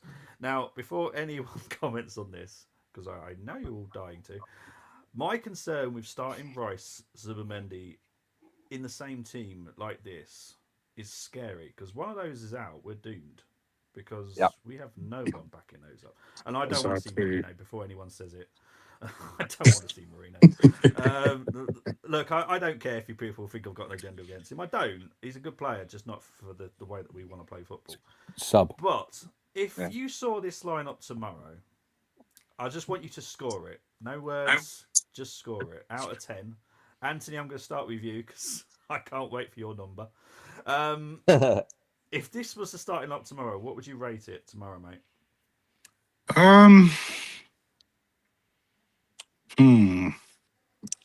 Got to see Rice at right back. I'll give it a 5 out of 10. Okay, fair enough. Dylan? Don't disappoint me, Dylan. Come on. I'm not.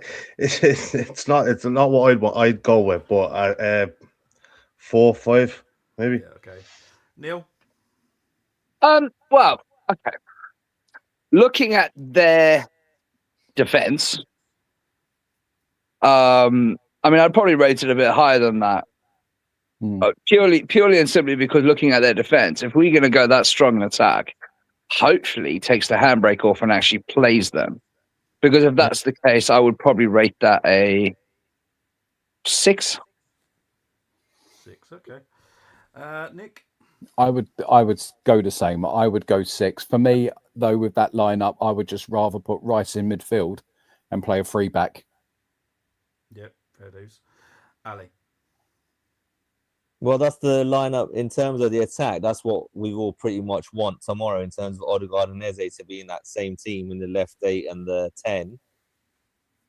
It's the Rice at right back that's obviously scoring this down. So Odegaard to me as well. I'm not sure.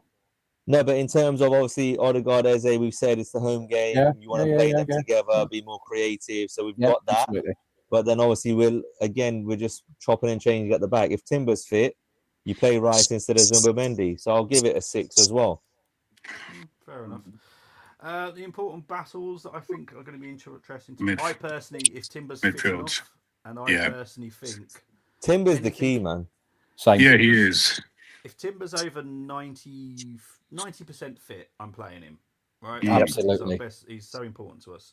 Him up against Rogers, going to be an interesting battle. I'm going to enjoy watching that. Going to be beautiful. Saliba against Watkins, because I don't think Gabriel should be up against Watkins, to be fair, because I think Saliba's slightly faster. So I would want to see Saliba up against Watkins. As Anthony was saying, the midfield's going to be an interesting one. Definitely. Buendia. If Buendia starts, I obviously don't know what Unai's going to do, but this is just predicted lineups. But Is Onana what did you say? Is Onana playing? Sorry to cut you there, Bobby. Is Onana playing tomorrow? Well, supposedly, yes. Which I don't mind. No, I'm I think Kamara overall is a better player. no, I think yeah, but Onana's got energy, he's got power. I yeah, don't know but if he's got the discipline to go back Kamara's and hold his suspended though, line. isn't it? So Yes. Kamara and Matty Cash are both Cash. suspended for tomorrow's game, which Helps. I would play. I'll play Martinelli left wing because whoever's he playing against, I think he'll give them a torrid time tomorrow. I'll start Martinelli rather than Trossard for this game.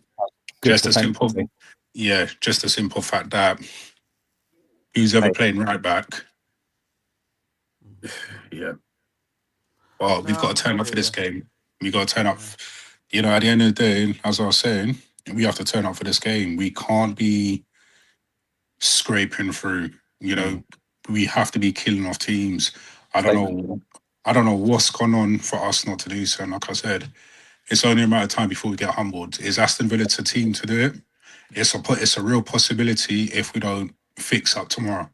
Everyone needs to be on point. Gyökeres, who people know that I've been advocating for this guy to come. He needs to step up tomorrow. I think from the last game that he played where he scored the penalty, I think it was Leeds, and he talks about he's reading comments and that. I hope he does because he needs to step up. I want to see a hunger. He needs to step up tomorrow. He's the one who we bought him in for big money. If you want to be that number 9, that focal point, this is your time now to put the doubters wrong because everyone's just like, look, it was a bad buy in the summer. We should have got Sesko. That's what everyone's saying now, that we should have got Sesko. And I'm saying, look, Sesko is not pulling up trees at United. He's the facilitator now for Cunha. Cunha's playing ahead of him as a striker. He's doing what he did at RB Leipzig. Yeah. You know what I'm saying? He's doing what he's doing at RB Leipzig. So he really needs to step up now in terms of this is a big game for us to get into the new year on top, settle the nerves, see what happens in the transfer window, who stays, who goes. That's anybody's game. But he really needs to make a statement tomorrow to say, look, I'm here. I think a load of them do. Yeah, I know, but I get where you're coming from. You know, like again, Odegaard, he needs to be more consistent. Yeah. You know, he needs to be more consistent because his form from since the first time we challenge it's not been great. Again, I was ridiculed about this, like, why you're on Odegaard's neck. I said he doesn't serve no purpose in this football team. He slows down the play. I agree. He slows down the play. If you put Eze in his position, Eze would do better, but Eze hasn't had the greatest of performances, you know what I'm saying, going forward. I understand that in terms of the pre-season, he's had one with Crystal Palace, not with us, so I'll give him that. But we know the quality of Eze. We've seen it with Crystal Palace. We've seen it with him and Mateta. And, you know, this whole thing with Saka being a creator and him being greedy and all that, yes, I can agree with that to a degree, but you've got other players, you know, that you can bring in.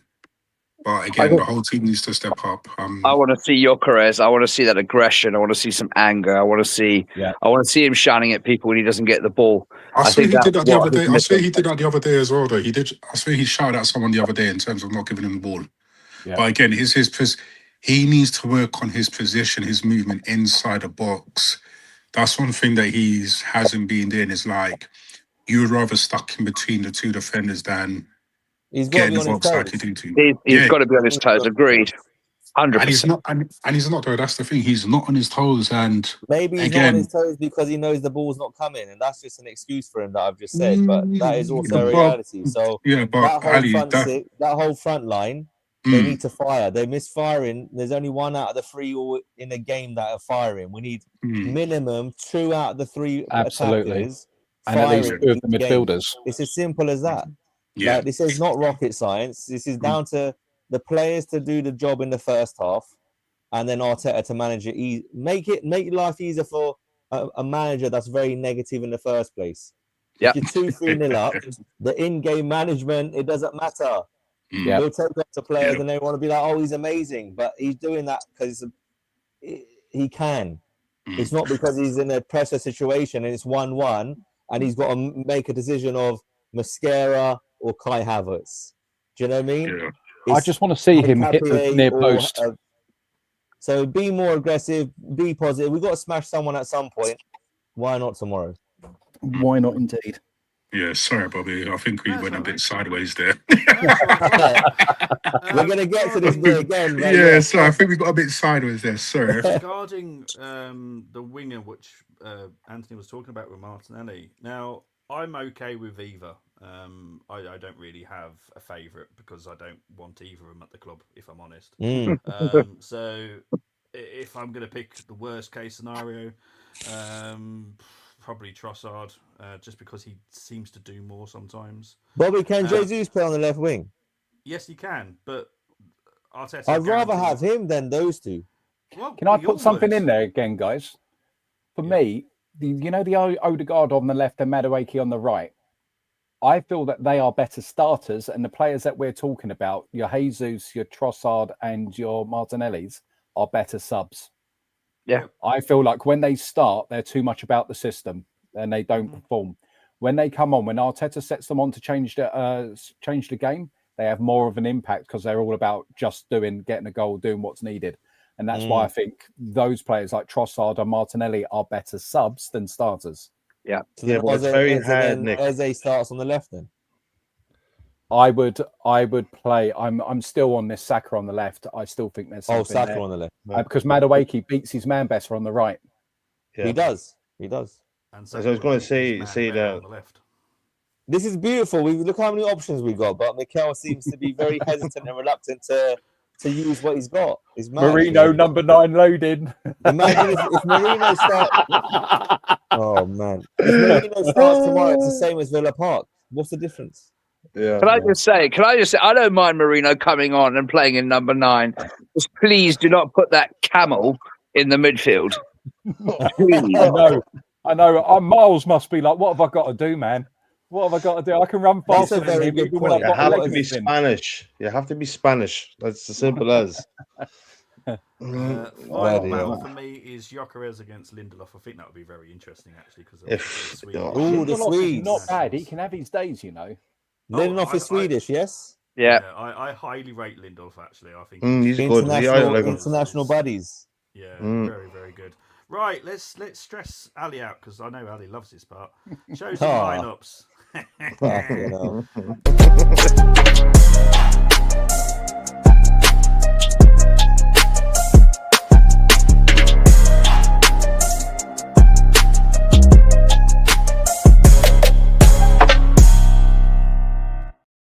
Alright, as Ali's at the top, he gets to score the first one. The first team is Raya, Rice, Saliba, Gabriel, Hincapié, Zubimendi, Marino, Odegaard, Saka, Martinelli, Gyökeres. Trust me, there's worse than this. Well, we said it earlier. It's a similar lineup to earlier, so 6. Because obviously, if Rice was in midfield and Timber was, then hold on a minute, it's got Marino in it. Oh my god, it's got Marino in both. Friggin' hell. 2 out of 10. 2 out of 10. Okay. Nick, because I know what we got available. Why is that? Why is he in the team? I don't get it.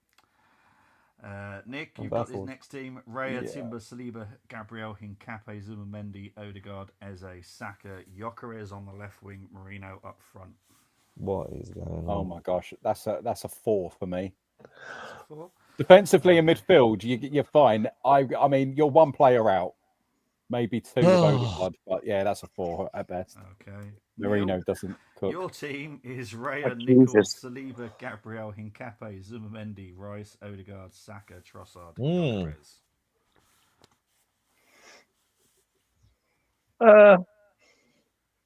At least hasn't got Marino in it. Well, that's a bonus. It gets a bonus point then. It does, or 2. It's not awful. No. I'd probably go with a 4. 4. Okay, these are great scores. Dylan, you've got Raya, Timber, Saliba, Gabriel, Hincapié, Zubimendi, Rice, Eze, Saka, Trossard, Marino. Man, he ruined it. Almost to the last. I get the 2 players that I don't agree with the most: Trossard and Marino. Where's Jesus? I haven't seen Jesus or Madrek in the lineup yet. That's mad. You won't see any Only of them. oh, this is tough. I have to go on a 4. 4. And Yeah. You boys are kind. your team It's is a kind. Raya, Rice, Saliba, Look what Gabriel, team he gets to Hincapié, pick. Zubamendi, Odegaard, Eze, Saka, Martinelli, and Gyökeres. That's What do you more rate like that, it. Anthony? Yeah. Is that Big Anthony? That's the best of the lot. Let's see, Sorara, Saliba, Gabriel, and Capres, Mendy. You see, Rice just spoils it right there. I'll give it a 6 out of 10. Just because my boy Deckers, Badman Deckers is right back. Need him in I midfield. Need him I in don't, midfield. I don't like that at all. Same thing he No, did I with don't. Thomas Party. Same thing Yeah. he did with Thomas Party last season. Was just like, look, you've Done with got that. you've got Norgard there. You know what I'm saying? But if Timber's out, then so be it. Just touch wood. Pause. That he's yeah, he's in the squad tomorrow. But yeah, I'll give it 6 out of 10. Fair enough, mate. Shall I do the next one? No, it's my turn. No, you know what? You see, Bobby gets the best ones, innit? Drum roll. Look at Bobby gets the best one, innit? Let's get the best one. Raya, You know what I'm Timber, saying? Saliba. In all fairness, I had no idea I had 5 people doing this show. organised So yeah, sure. idea. Ali, when was this last? When did we find out there were so many people joining us? About 10 minutes. 12 hours ago? Yeah. No, I'm joking. That's probably about half an hour. Bobby was making this slide up when we were all talking at the start of the show. So we're missing That's why it's so Brenny. quiet. Brenny was supposed to come on as well. Done at like 2 o'clock this afternoon. So No, I'm joking. It was about half an hour before. Right, so I'm going to score it. Raya, Timber, Saliba, Gabriel, Hincapié, Zubamendi, Rice. That's a top team, that. Eze, Gyökeres. That's an 8 all day long. Yeah. Thank you very much. That team right there, in my opinion, smashes Villa tomorrow. As long as Arteta allows them to play with the handbrake off. I would have swapped Eze, Odegaard, and put Jesus on instead. That'd be 10 Yeah. for me. Yeah. To do that. Yeah. For sure. Or Madueke. Temmy's gone with a team of Raya, Timber, Galiba, MLS, Zubidoo, Rice, Odegaard, Madueke, Gyökeres, Saka. This team loses. For people that don't know, Temmie does psychology. Okay, so he's not doing this as just he does this for reverse psychology. It's very good. Team loses 3. Watkins betray a hat trick plus a late MLS straight. Temmie, I love you. I really do. You are mad. Right. Ali's going to be very happy now because the challenges are coming up and he doesn't have to do it by himself anymore. This is going to be Thank fun. you, boys. We need to see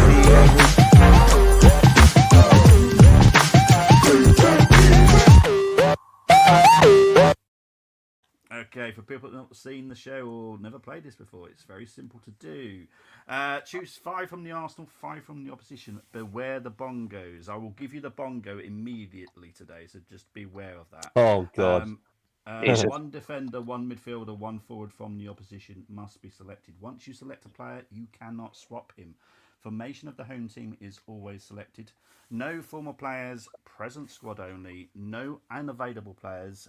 Doubts are available to pick. So you can pick Timber, you can pick Havertz, you can pick Calafiori as well. So none of those are an issue. Obviously the formation is obviously our formation, so that's nice and simple. For everyone that doesn't know the Villa team, there is the squad that is available for you to pick from the Villa team. And your Bobby Bongo, which will be start immediately today, I'm going to be kind, because I know someone always likes to get the goalkeeper out of the way. I'm going to give you Martinez. Okay? Martinez Bobby is in goal. Okay? Right. So, I'm going to go... Anthony's there, so I'm going to go with Anthony first for your first Villa player. Watkins. I'm guessing as a striker. Yeah. Left back. Cool. You never know with Watkins because I will allow him on the left wing or the right wing as well. He needs to play there for Brentford. Dylan, your next player, please. See, I'm trying to like think what way you think. Stop trying to read my mind and what I might screw you over on. Yeah, I know. Defender Matson. Matson, okay. You're allowed to put Timber and all that as backup because they're doubts. Yeah. Okay, cool. Yeah, he's picked it now already. Once you said the name, that's it. He's in. So just so I know, I'm picking a Aston Villa midfielder. Yes. If you want to, you can still pick another forward or a defender if you want, as long as someone is covering the midfield. That's all I'm going to say. I'm never going to say that again now. So pick your player, Neil.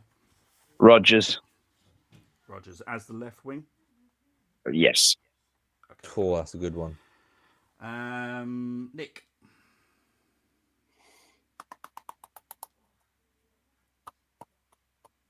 I'm torn on the midfield front between McGuinn and Anana. Cool, that's a good one. But Boenda, he's a blooming tricky customer as well, isn't he? Because we could probably sub him. Odegaard. So I'm going to go McGuinn. Okay. Where's McGinn playing? What position? Defensive mid or left 8? Left 8. Okay. Ali?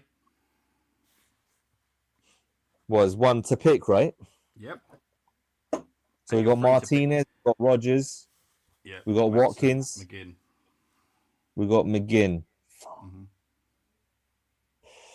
What's their attackers saying? Yeah, I think it's got to be a midfielder or a defender. Defense. I'm going to go with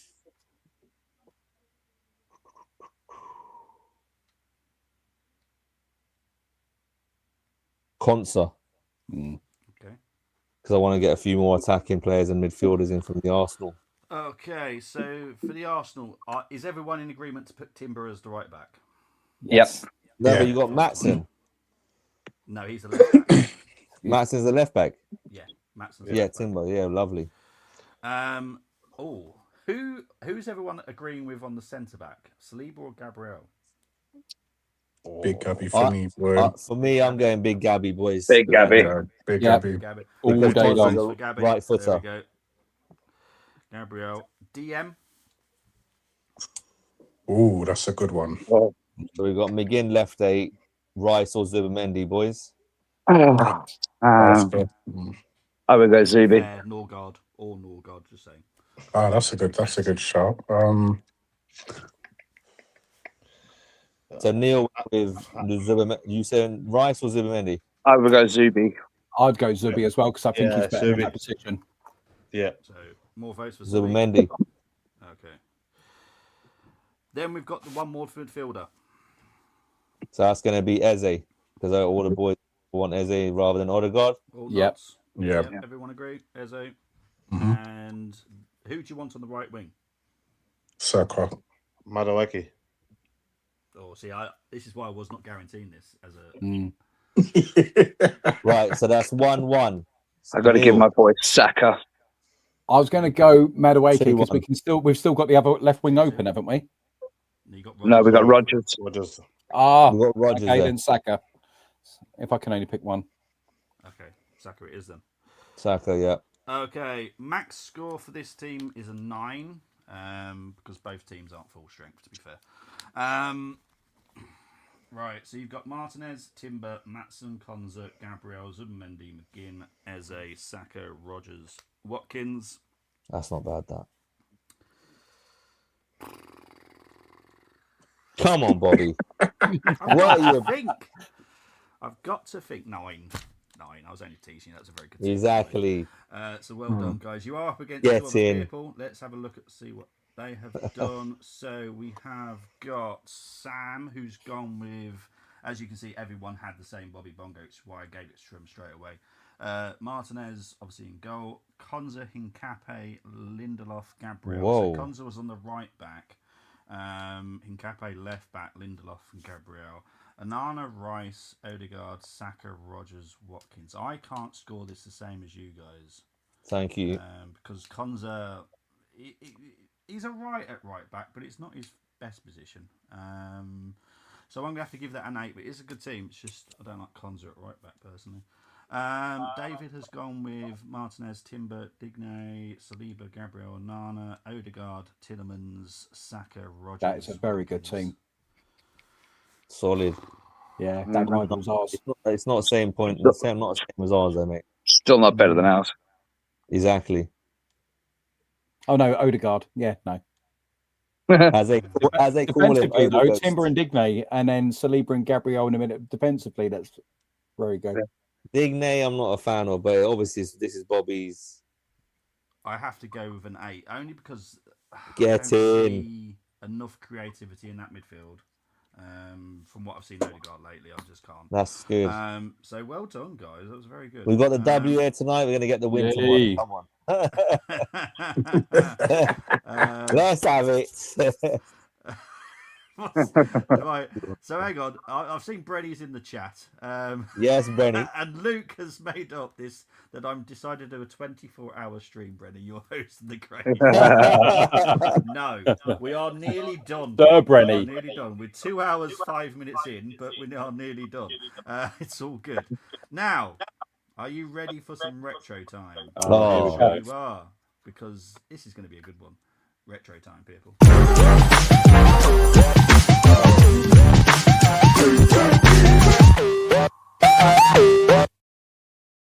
Okay, this one is very simple. Choose 6 from the Arsenal, 5 from the opposition. Any player from the squad list can be selected. The squad list will come up either side from a match that I have picked from the history of playing Aston Villa at home.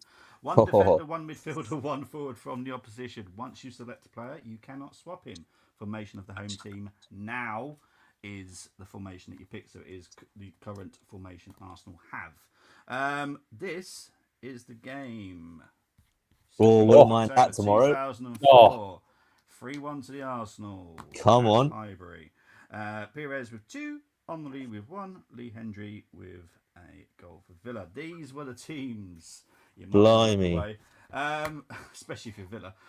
What a team. What a team that is, man. Oh my God. Oh, beautiful. Samuel, Dela Cruz, Barry, Henry, Hitzelberger, McCann, Cole, Fassel. On the bench was Henderson, Davies, Whittingham, Solano, and Angel. For Arsenal, David O'Leary, manager.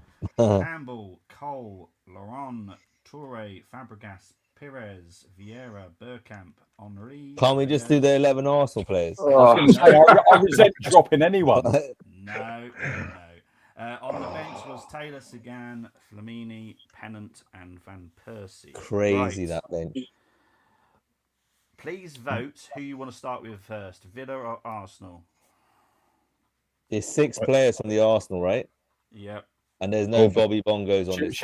Should we just go with the Arsenal first? Because then I think it forms. Because there's definitely players you can't leave out, right? Mm-hmm. Right. We agree with that. There's just players that we need slapped around the face with a wet fish if we leave out. So I feel that makes it easier. Yeah, let's go with the Arsenal first. Okay, well, because there's 6 of us, we all get one each. I'm going to pick one as well, so be wary of that. Well, Bobby, Ali, you start then. No, let me go last. No. Ali, you're at the top, so you go first. Oh my good lord! Yes, obviously Thierry Henry, and I'm going to put him. Yeah, where do you want to put him? That's the question. Because again, boys, we can stick him on the left wing to make the team a bit more creative, right? Yeah. Are you cool with that? Yeah, I agree with that. Anthony, you all right with that? Yeah, that's cool, man. Henry left wing. On the left wing. So yeah, that's 4-3-3, isn't it, that we're doing? Yeah. Right, Nick, your pick.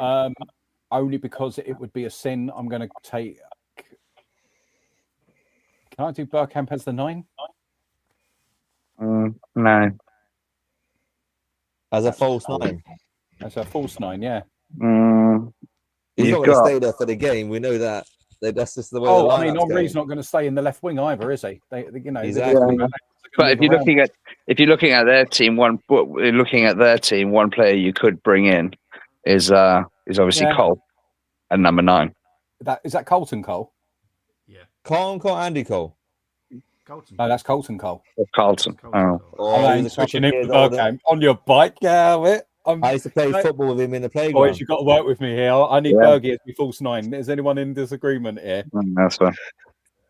Also, just remember the goalkeeper position because I've just seen, and then Bobby will score that as well. So Right, so Nick, the head your is final position postmark. is Bergkamp in the false 9. Yes, please, sir. He you know. Okay. Neil, your Arsenal player, please. Oh, that's Darius Vassell, isn't it? Oh man, Midfield defense.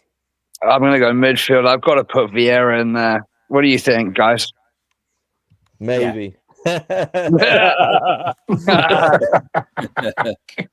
Oh my god. Remind me, was he any good? Mate, the levels to this. Remember when he used to get all those red cards and it was like, oh, he's shit, he's shit. Oh, Oh my god. So we're going for Vieira, yeah? For The master. Yeah. Oh, yeah. All right. Dylan? Oh my. No. So Remember, we picked a defender. Not yet. we haven't. No, we need a defender or a goalie because obviously you got to look at their keeper as well. I Man. don't really see much quality in that position. Yeah, agreed. I got Laurel. Laurent? Okay. Mm-hmm. Anthony? Right, keeper. So obviously we got keeper. And who else? I'll go with Lehman. As mad as he was, No, good done. shout. Good shout. as mad as he was, yeah, shout at defenders, tell them what is what. You know what I'm saying? No nonsense. So You got to put him Lehman. in. Yeah, Lehman for me in goal. Okay, Lehman in goal. Well, mine's going to be very simple then because I want to protect that centre-back situation that you've all developed. Sol Campbell has to be picked because otherwise you are going to have a nightmare with the Villa players. Yeah. So I've helped you there. Sol Campbell's in. Right, so we've got a left-back to choose from the Villa team. God, I can't believe there's no Ash Cashley. What's Delaney? Yeah, I was going to say Delaney. I would Samuel. say he's, Was he Samuel left back? He's a left back. Dela Cruz could play left back as well. Dela Cruz played left back as well. Yeah, Samuel was decent. Delaney is a proper right back, so I wouldn't pick him at all. Because we got Lauren. I think Samuel is athletic. He was a young lad coming through at the time. Boys, you agree with that, Samuel? Yeah. Left back? Yeah. Yeah. Okay. You have got one centre back to pick from him. Oh God. Oh, Melberg or Delaney? It shouldn't be that hard, people. Sorry. Yeah, Anthony. I'm pretty sure Torre played for Villa in this game, didn't he? No. Oh, okay. Is it? Yeah, Are we going Melberg? We're going to have to go Melberg. You're going to have to go Melberg. I was going to be cheeky and do the midfielder and go Hitzelsberger, but Right. Well, you do have a problem now because you do have two midfielders to pick from Villa. Fuck flipping hell, bruv. Oh. Gareth Barry. Oh, is that Nobby Solano? Yep. Obviously. Angel, right? Yep. Oh, Angel, the striker. Yeah. Solano was a decent player. Oh, that's why Bobby was Barry. like Barry wasn't a bad player either. Barry wasn't a bad player. No. Maybe you played Barry as a 6 or Vieira as an 8, box to box. Yeah. Yeah, I like that. Okay. So Hitzelsberger. Yeah, let's do that. Let's put Barry in. Okay, so you've still got one more. That's a shame. Flipping hell. Oh my God. So hold on. Solano then, isn't it? Solano, I'd put Solano in. I would. Good at free kicks. Creative. Would you play Solano on the wing? Yeah, see. Too slow. I'd listen to Nick if I was you. Yeah, good boy, Nick. Why? What positions have we got left? Because we've got Melberg obviously as the centre back, quite Centre-back. possibly. Yeah, then we got Barry. Barry. Barry. And then we got Hitzelsberger, because Hitzelsberger wasn't a bad. I don't remember him as a bad player. No, he wasn't that bad. Because you do have a right winger still to pick as well. I know who I'm going to use as a right wing. Who would you put as right wing, Anthony? So it has to be from any team in particular? No, Aston Villa. No, Villa. Has to be from. Ooh.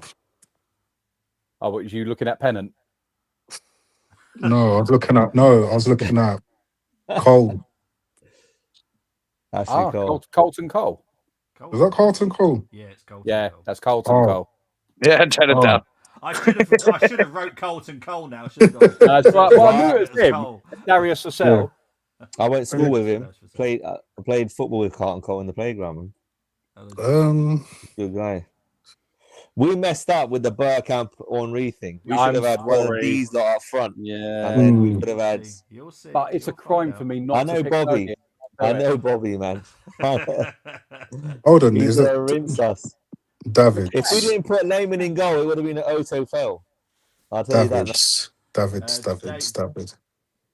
Davis, the one on the bench. I think he was a midfielder. I think Davis. I think, if I remember. What position do we need? You got Another midfielder. One midfielder, and you've got a right winger to do. McCann.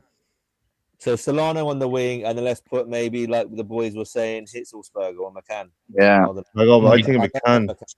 I don't know who McCann is. He played for them. Did he play for Sunderland, McCann? Yeah. Okay, so I do know. Is that Colin Hendry? Lee Hendry. No, Lee Hendry. Oh, Lee Hendry. What, from Charlton?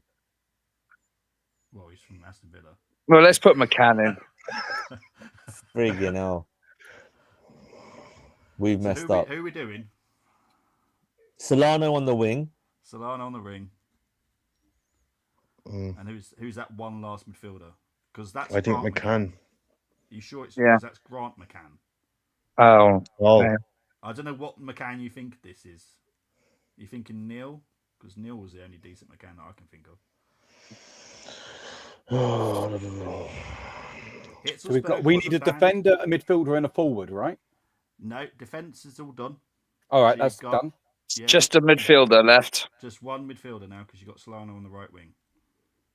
It's going to have to be that. Hitzelsberger isn't. Yeah, it's going to have to be Hitzelsberger, isn't it? Hitzelsberger? Yeah. Okay. Yeah. Okay. Now this was a really tricky one, so you've done well to get some players out. To be fair, so max score for this is an 8, just because the Aston Villa team wasn't that good. In all fairness. I'm sorry, boys, I cocked it up. Well, we'll find out. You'll find out.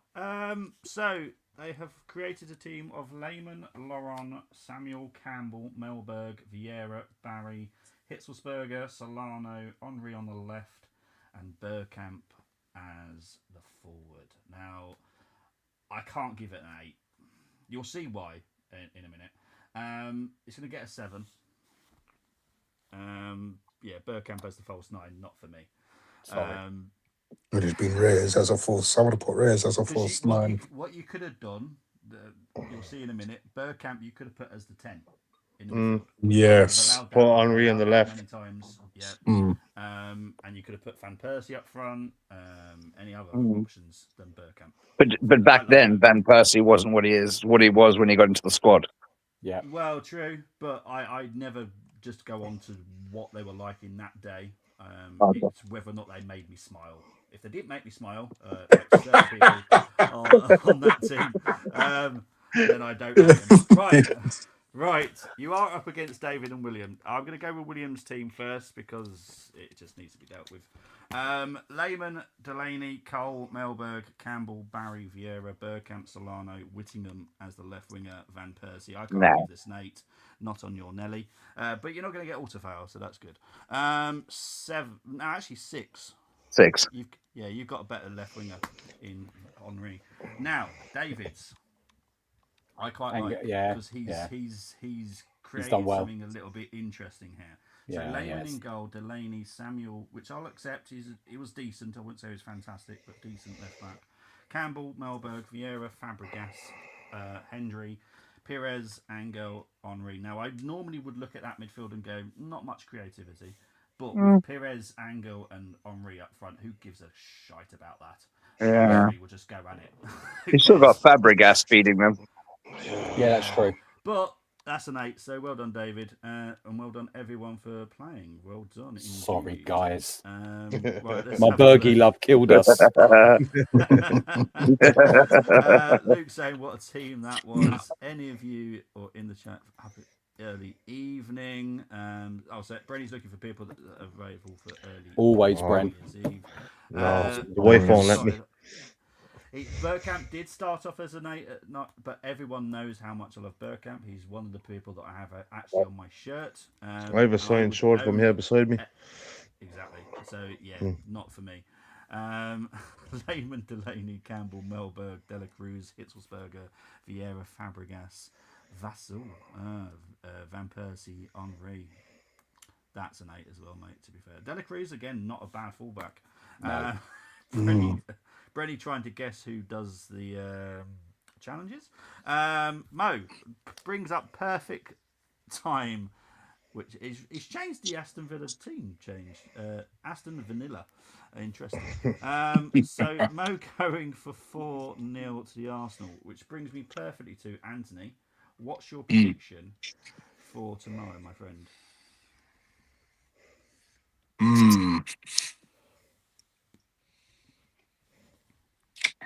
I'll say 3-2. Another nail biter at the end. Look, like I said, look, if we were playing better, then I could say, yeah, I would have confidence. But I'm with you. they've already beaten us. One, they've already beaten us already this season. 2, just have to look at the performances that we've displayed for the last couple of games, and it's not pretty. Yes, we've got a win, but when you're relying on own goals and you're not creating enough, you're not putting away the chances are creating, I should say, it does speak volume. And we know Aston Villa, if they're on their day, because obviously they won the other day as well. Mr. Rogers. You know what I'm saying? Like, my boy Watkins came on, scored twice for them, against Chelsea. So, they're on a momentum. So are we, but I just can't see us, keeping that sheet clean. I could be wrong, but just in the current form that we're in at the present moment, and who's ever playing left back as well, if it's Nkapia, yeah. But that's just my opinion. No, that's fine, mate. You're entitled to it, mate. Dylan, what about you? Oh, do you know, I'll just take a nice, comfortable 2-0 win. It just depends on the lineup, because I think if Royce is playing right back, I think Zubimendi and Odegaard will kind of get bullied in that midfield with Tielemans and McGinn. Yeah. So it just depends. But I think you just have to go at them when you played Chelsea the other night. Like, Chelsea were all just in the front foot for the first whole half. Like, and Villa didn't even have a shot. Just how bad Chelsea is up front. Like, it's just that's what that downfall was. But I think you just go at them from the minute the ref blows the whistle. Just go at them, but don't stop until you're comfortable. Because if you even give them a chance, they're going to take it. And so I'm just happy with a 2-0 win, just nice and comfortable, nothing, just nice and relaxed. And that'll do me. I'm just, I'm done with this. What's going to happen now? And listen, just no. Stress, isn't it? So I'm all right. The game's not even starting. I'm stressed already. Yeah. Neil, what about you, my friend? If the lineup starts how I want it to start, and we actually play attacking football, like I know we can, I think the boys are going to turn it around tomorrow. I really do. I think there's a few players that are going to step up tomorrow, and I'm going to go for a 3-1 win. Okay. 3-1. I like that confidence and faith. I just can't take another nail biter, mate. Yeah, I know. What about you, Nick? I was going for 3-1, but a completely different methodology. I can see us going 2-0 up, getting one back. It's a bloody nail biter under the cosh, and we actually come up with the goal at late in the stages, and it's a 3-1. Okay. You're killing me, man. Right, so I'm going to now write. If you thought the first game it was bad enough, Nick. no, I know. Right, so Neil, I'm going to write your 3-1 as a happy 3-1. Nick, Yeah. 3-1. I've got a frowny face Yeah, next to mine. thanks. Excellent, lovely. Ali, jeez. What about you, my friend? Oh, muted. Was he still thinking? I'm not sure. No, he's talking, but we can't hear him. I hear him. Ali, we can't hear you. Ali, we can't hear you, my friend. You're definitely not on mute because we would see it on the thing. 1 second. Oh, Just sorting it out. Switching Shreds. battery went dead on him. It's turned into that game, isn't it? He's writing it down. Look. It's only Please, you're been 2 okay, hours, Ali. It's the battery life. Oh, So yes. basically, can you hear me now? Yeah. Yeah. Yo, yeah. If Timber starts, I think we'll keep a clean sheet. If he doesn't, I think we will concede. I'm gonna go 3. I was gonna go 3-1, like the boys have said just before me. But again, it just comes. I'm hoping for a comfortable 3-1 rather than a bloody 2-1, as Nick was saying, and then we nick it and get the third goal. In-game management is going to be a key. I think the substitutions are going to be key in this game. Yeah.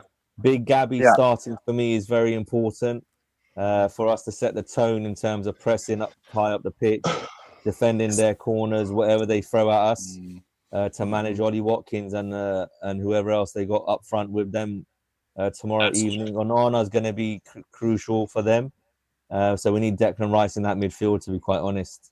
As Anthony said, I think Rice needs to stick it on Rodgers. You know early.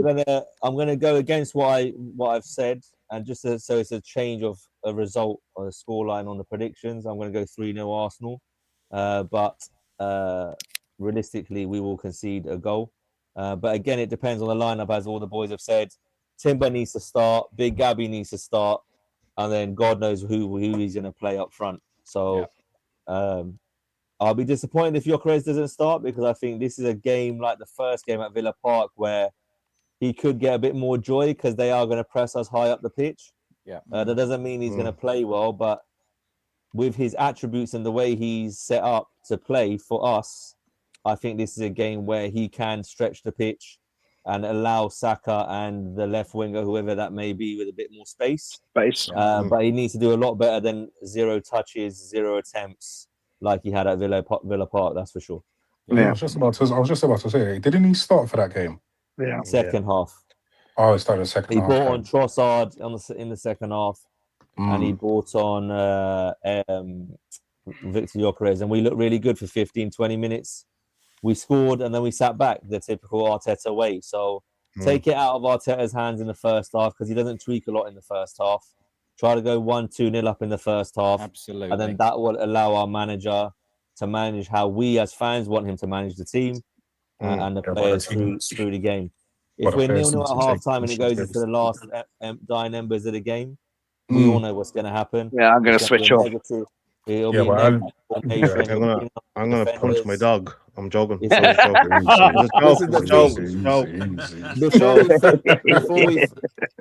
Before we finish, if it's 0-0 going into the last 10 minutes, is Arteta putting defenders on, or is he going to put on Madueke and Martinelli? And He's putting on Marino. He's putting on Marino to get the win. Well, if it's Marino and a false nine, they're both going on up front. And this 2 hour and 20-minute conversation leads and summarizes back to that point of in-game management. If it's a tight game, if it's 1-1, 0-0 with the last 10 minutes, is Arteta going to risk maybe losing the game trying to win it? No, or never. Is he going to take the draw? No, can't take the draw. Can't take the draw. As fans, are you happy to take a draw if it's 0-0, 10 minutes, and he brings? No. But we know Arteta. We know Arteta is going to go defensive. You've got He done that at Villa Park, and we ended up losing 2-1. Yeah. Yeah. So he should Because learn he'd from rather- that game. He should learn from that game and do the opposite. But he won't. In home games. rather- It's Yeah, up to exactly. Mikel. And he won't do it. And that's the thing. He won't do it. It's just This for time some tomorrow, the reason. first half will be finished. So let's see what happens. Get on, If, Gone. if Villa do it again, Emery needs to put a collar around him and walk him around the pitch on all fours. Around the end. I'm just saying it. It needs to be put out there in the media, in the Gooniverse. If Emery gets another 3 points at the Emirates and he damages us like that again, he puts a dog collar around Arteta and he walks him around the edge of the pitch. Yeah. That's what. Remember Put it this last way, season, we were 2-0 up. Yeah, We were 2-0 up last season, and we drew 2-2. Yeah. So we need to. I don't need the stress before I'm going to sleep. I don't need that. Arsenal need to be ruthless tomorrow and learn from those mistakes because we were. So these are the things that we were talking about. We were 2-0 up in that game and we ended up drawing 2-2. Yeah. Did he go negative last season? I don't think he did. So that was on the players. Yeah. So these players and the manager, the player and the manager, they need to work in They need to act like champions. They need to so be brave and go from like the boys have said on the panel, from as soon as the whistle goes, you have to go at them. Yeah. There is no sitting back. The thing is City at the moment. I don't want to talk about our competitors, but City at the moment the City at the moment in the same position as us, in the same time of every last season they've done it. They've gone out and they've beaten a team comfortably. Yeah, that's what I said. That's what I said. I'll be real with you guys. I'm actually worried about tomorrow. I am. I actually feel that they'll probably humble us tomorrow if we're not careful. And my confidence comes from the players and the squad that we have. It doesn't come from the manager. No, but again, Ali, that's the thing. I don't have confidence in these players because they haven't shown me for the past couple of games how to win games, how to kill off chances. They haven't done that. And they have to tomorrow. Well, but Ali, we've been down this. Ali, how many times have we been down this road before? When there's pressure on, when there's pressure on, this team buckles under pressure. When there's no pressure, that's when they want to play their football going forwards. That's the case. If this was boxing, last 5 fights we've been battered, and somehow the judges have gave us the decision. You know, it's been that sort of thing. We haven't gone out and you could say we've been battered, or we just nicked it on points, right? Yeah, we haven't battered opposition, have we? We've not made the rest of the division fear us. I'd rather say we got battered at Villa Park, so we need to get that. Well, this is the rematch. I'm hoping that's what's going to be the turnaround. Is they're going to have something about them as a team and turn around and go, I don't want to be embarrassed at home. Let's absolutely wallop these guys. Silverware. We've done this before. We know how it ends. This is time to change it. I want silverware now, so we're going to have to go out there and fight for it. And that's it. Otherwise, we're going to be bridesmaids again. The mentality, Anthony, before you go, the mentality of tomorrow's game from the fans, it comes from the players and obviously the manager. Yeah. And we need an electric atmosphere in there, right, to start with. And when the whistle goes, we need to treat this game like we're playing Atletico Madrid or Bayern Munich. Because those were the two games that I thought, oh, you know what? We actually look all right. So it also depends on how Emery sets it up. Our home form against their away form. Everyone keeps talking about their 12 and 1. We are smoking everybody at home. Well, not that's a lie. No. That's a lie. We're not smoking everyone at home. Thank you. We're winning. We are winning games. Yeah. Okay. But it's time to smoke someone at home. Yeah. In the league. Yeah, I agree. Right. We've done it in the Champions League. Yeah. Do it in the Premier League against Aston Villa. Do it on January the 8th against Liverpool. Do it away from home against Man City. Absolutely. These are the games I agree. I actually don't think the Liverpool. I don't think the Liverpool. Sorry, mate. Carry on. Once we win these games, I think the fans will relax a little bit. Well, don't forget with Liverpool, don't forget Salah's gone and Isaac, unfortunately, he's done his. That's a shame. Yeah, broke his broken his leg. So it's unfortunate, even though they're still winning games. But first things first is tomorrow's game. I'm more worried about tomorrow's game than I am in Liverpool. Yeah. Game. That's what I'm This saying. is the biggest game of our season. Well, This is you either see, going stage, to and it's improve time our for us to get a win. mentality. Yeah. This is You going see, to this, improve our mentality. but this or is it's the, gonna but this is the, break but it. this is the thing. This is the thing, though. We always had this. Oh, it is a must-win game. This is a must-win game. That I'm just like, I've heard it all before. We've been in this. brother. But this is We've been. sport. This is Yeah, football. but Ali, there's a difference between us and City. City have won things because of their manager. Their manager knows what to do. This manager doesn't. He thinks he knows what he's doing. He thinks he's taking Pep's ideas and trying to do what he's doing, but it's not working. You know what I'm saying? It's not working. They played with a false nine for how many seasons, even though they won trophies, but he made changes. He brought in players. He brought in Kevin De Bruyne, one of the world's best attacking midfielders in the Premier League. Of course. Odegaard can't even lace up his boots. And what is Odegaard doing? You do well for Norway, but when it comes to Arsenal, what are you exactly doing for Arsenal? Because all I'm just seeing is that you're slowing down the play and you're picking it to... That means it's manager driven, as we've said. Yeah, but again, it's with not this the player's fault for that, is it? Yeah, but again, Ali. Yeah, but Ali, again, this is where it goes back to the point. Regardless of the fact what your manager says, don't you have any IQ in your brain? So this is your. You've got to play the match, ain't you? Exactly. Yeah. This is your bread and butter. This is your trade. You play football. You have to go against what the manager says. I'm sorry, but if you know that this manager's holding you back in regards to the way that you play and you're not playing free attacking football, I'm sorry, but if you guys on the pitch don't have a scruple to put together to say, we need to change our ways going forward because this is not working, play your football. You did that against Pierre. You did that against Sporting last season when we went there and we beat them 5-1. You're spot on, Anthony. We played the football the way that we wanted to play. Yeah. And again, what Bobby was saying is that this manager is too, he's too controlling. He's a control freak. He wants things his way. A majority of these players won't. The only person I can say who will stand up to him will be Gyökeres and Gabby. Other than that, everyone will be yes or no. Yeah, I know Deck. I know Deck as well. This is the point, though. That's why I said earlier when I was giving my prediction, take it out of his hands by making sure that you're 2-3 up at half time. Yeah, but I think going back to what Anthony said, going back to what Anthony said about Guardiola's changed the way he plays. He's looked at it, he's adapted it the way he plays. Yeah, exactly. He's done it over the years. Because they stood there, he's looked, they're going more direct this season. They know that they have Haaland there, and their players have learnt to play with Haaland. Our players haven't tried to learn to play with Gyökeres. Don't get me wrong, Gyökeres isn't the finished article. Yeah. Like we said, he's on his heels all the time. He needs to make those darting secondary runs towards the front post when Saka's got the ball. He needs to learn what our wingers are going to do. Yeah. Exactly like you said, they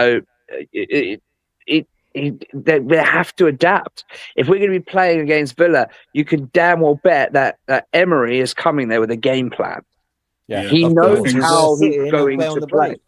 I think Sturridge said it best as well in terms of when Jamie Redknapp and Daniel Sturridge are speaking about the situation with Gyökeres. Sturridge said it best that we have to learn how he plays, but also he needs to learn how we play as well in terms of what he needs to do. Yeah. His first touch, he's got to work on that because it's disgusting. Yeah. Secondly, you cannot be tussling with defenders. I'm bigger than Gyökeres, but you see me, I'll be bouncing defenders left, right, and centre off me. You know what I'm saying? I'll be using my strength to my ability. Yeah. Like Drogba did, like Costa would do. Use your strength. Exactly. Use your strength to your ability, not the defenders off the ball. You know what I'm saying? Shoulder, if you've got to put shoulder to shoulder, bounce them off the ball, do so. Well, but from what I'm seeing is that but what I'm seeing up with him right now, he goes down too easily. Dramatically. You know what I'm saying? He goes down too easily. Like, you're a big guy, but you're just letting them just throw you down to the ground. I'm glad you mentioned Costa as a striker, though, because I think he's so comparable to Costa. Costa wasn't the most skillful player. Costa wasn't the guy that, would take the ball and beat the defender, one-on-one every time. but he was such a good finisher, and he used his body to peel off the defender and score goals. That's what he did, and I think that's what Gyökeres should be doing. Very aggressive. Yeah, but for some reason, I don't think Arteta's having that conversation, because what Arteta's saying, this, that, and the other, and a third of what I've seen is just like bare lip service from Arteta's. Like, he is. That's a fact. You know what I'm saying? Just bare lip service. So I'm not seeing anything from him to say, you know, have them conversations in terms of improving him going forward. Like I said, he wasn't his signing. He was better signing. Yeah. Gyökeres is better signing. All the other players are Arteta signed, but when it came to Gyökeres, that was better signing. So again, we have this thing that if relationships are bad between them two, I wonder if this, you know, this is like put the final nail in the coffin going forwards. And if there's negative energy between those two because of that signing, is Arteta maybe slightly negative towards Gyökeres? That could be one thing, because, you know, in the media he could say he's giving people what he wants to hear, but behind closed doors, you know, I like to be a fly in the Arsenal camp to see what's going on. Bobby is. That's what Bobby is. I don't have the impression that that's what Bobby is. Well, do you get that? You feel like he's integrated, like Gyökeres is integrated into the squad? No, I don't get that impression. There's no chemistry on the pitch. Bobby, what are you saying? Bobby? Sorry, Bobby, what do you think in terms of... Bobby's asleep. Bobby's asleep. Bobby, we was just asking, what do you feel in terms of the situation with Gyökeres? Do you feel like he's integrated into the squad properly, or because of this signing that he was a better signing and not Arteta signing, because we all know that Arteta wanted Sesko? There's no denial about who signed him. Regarding what Gyökeres and Arteta are like together, not the greatest. What needs to happen, and I've said this constantly to them, they need to work it as a team, because currently we're not doing that. Even on the pitch, on training as well, we're not doing it as a team. Yeah. Odegaard has spoken with Gyökeres privately as well. They are trying to sort it. They know there's some kind of issues there regarding that's a first. Playing styles and stuff like that, and we will get there. I do think we are starting to see the best of them. It's coming up. I think it will take time. I think Havertz is going to be the key. I think Havertz coming in will be a massive key to this, and I think I'm right. I think Havertz and Gyökeres playing together can work very well. Absolutely. Yeah, if Havertz can replicate his form from Bayer Leverkusen, then I see why not. But that's a fool's dream, because Chelsea misused him, abused him, did whatever they needed to, and threw him out. So it's just one of those ones that I'm just like, they used and abused Havertz. So guys, we do need to wrap it up now. It's nearly 9:30 now. My son's going to bed late now at this rate. Thank you ever so much. Big up to the 247 people currently watching. Dylan, I know he's fallen out as well, so please do check him out on Fear the Cannon, not Fear the Dragon, which I keep calling his channel, but it's Fear the Cannon. Wow. So it is what it is. It's right. Dylan's just said his laptop just started an update, which is a perfect time to do one, isn't it? Please do subscribe to Dylan's.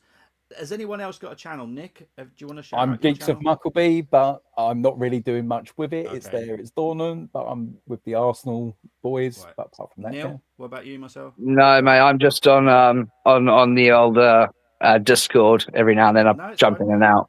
Anthony, have you got one? I may have one next year. Me and another friend of mine on Twitter. We're looking at. X, we're looking at doing one, so hopefully, fingers crossed. Yeah, fingers crossed. Yeah, so look out for that next year. Ali, have you got a channel? Yeah, maybe I might have. But listen, boys, it's been an absolute pleasure to have you all. Hopefully, in 2026 we can make this a regular thing. Obviously, it doesn't have to be nearly 3 hours long, but we'll. Listen, it's definitely not going to be 3 hours long unless I have a sandwich with me. Exactly.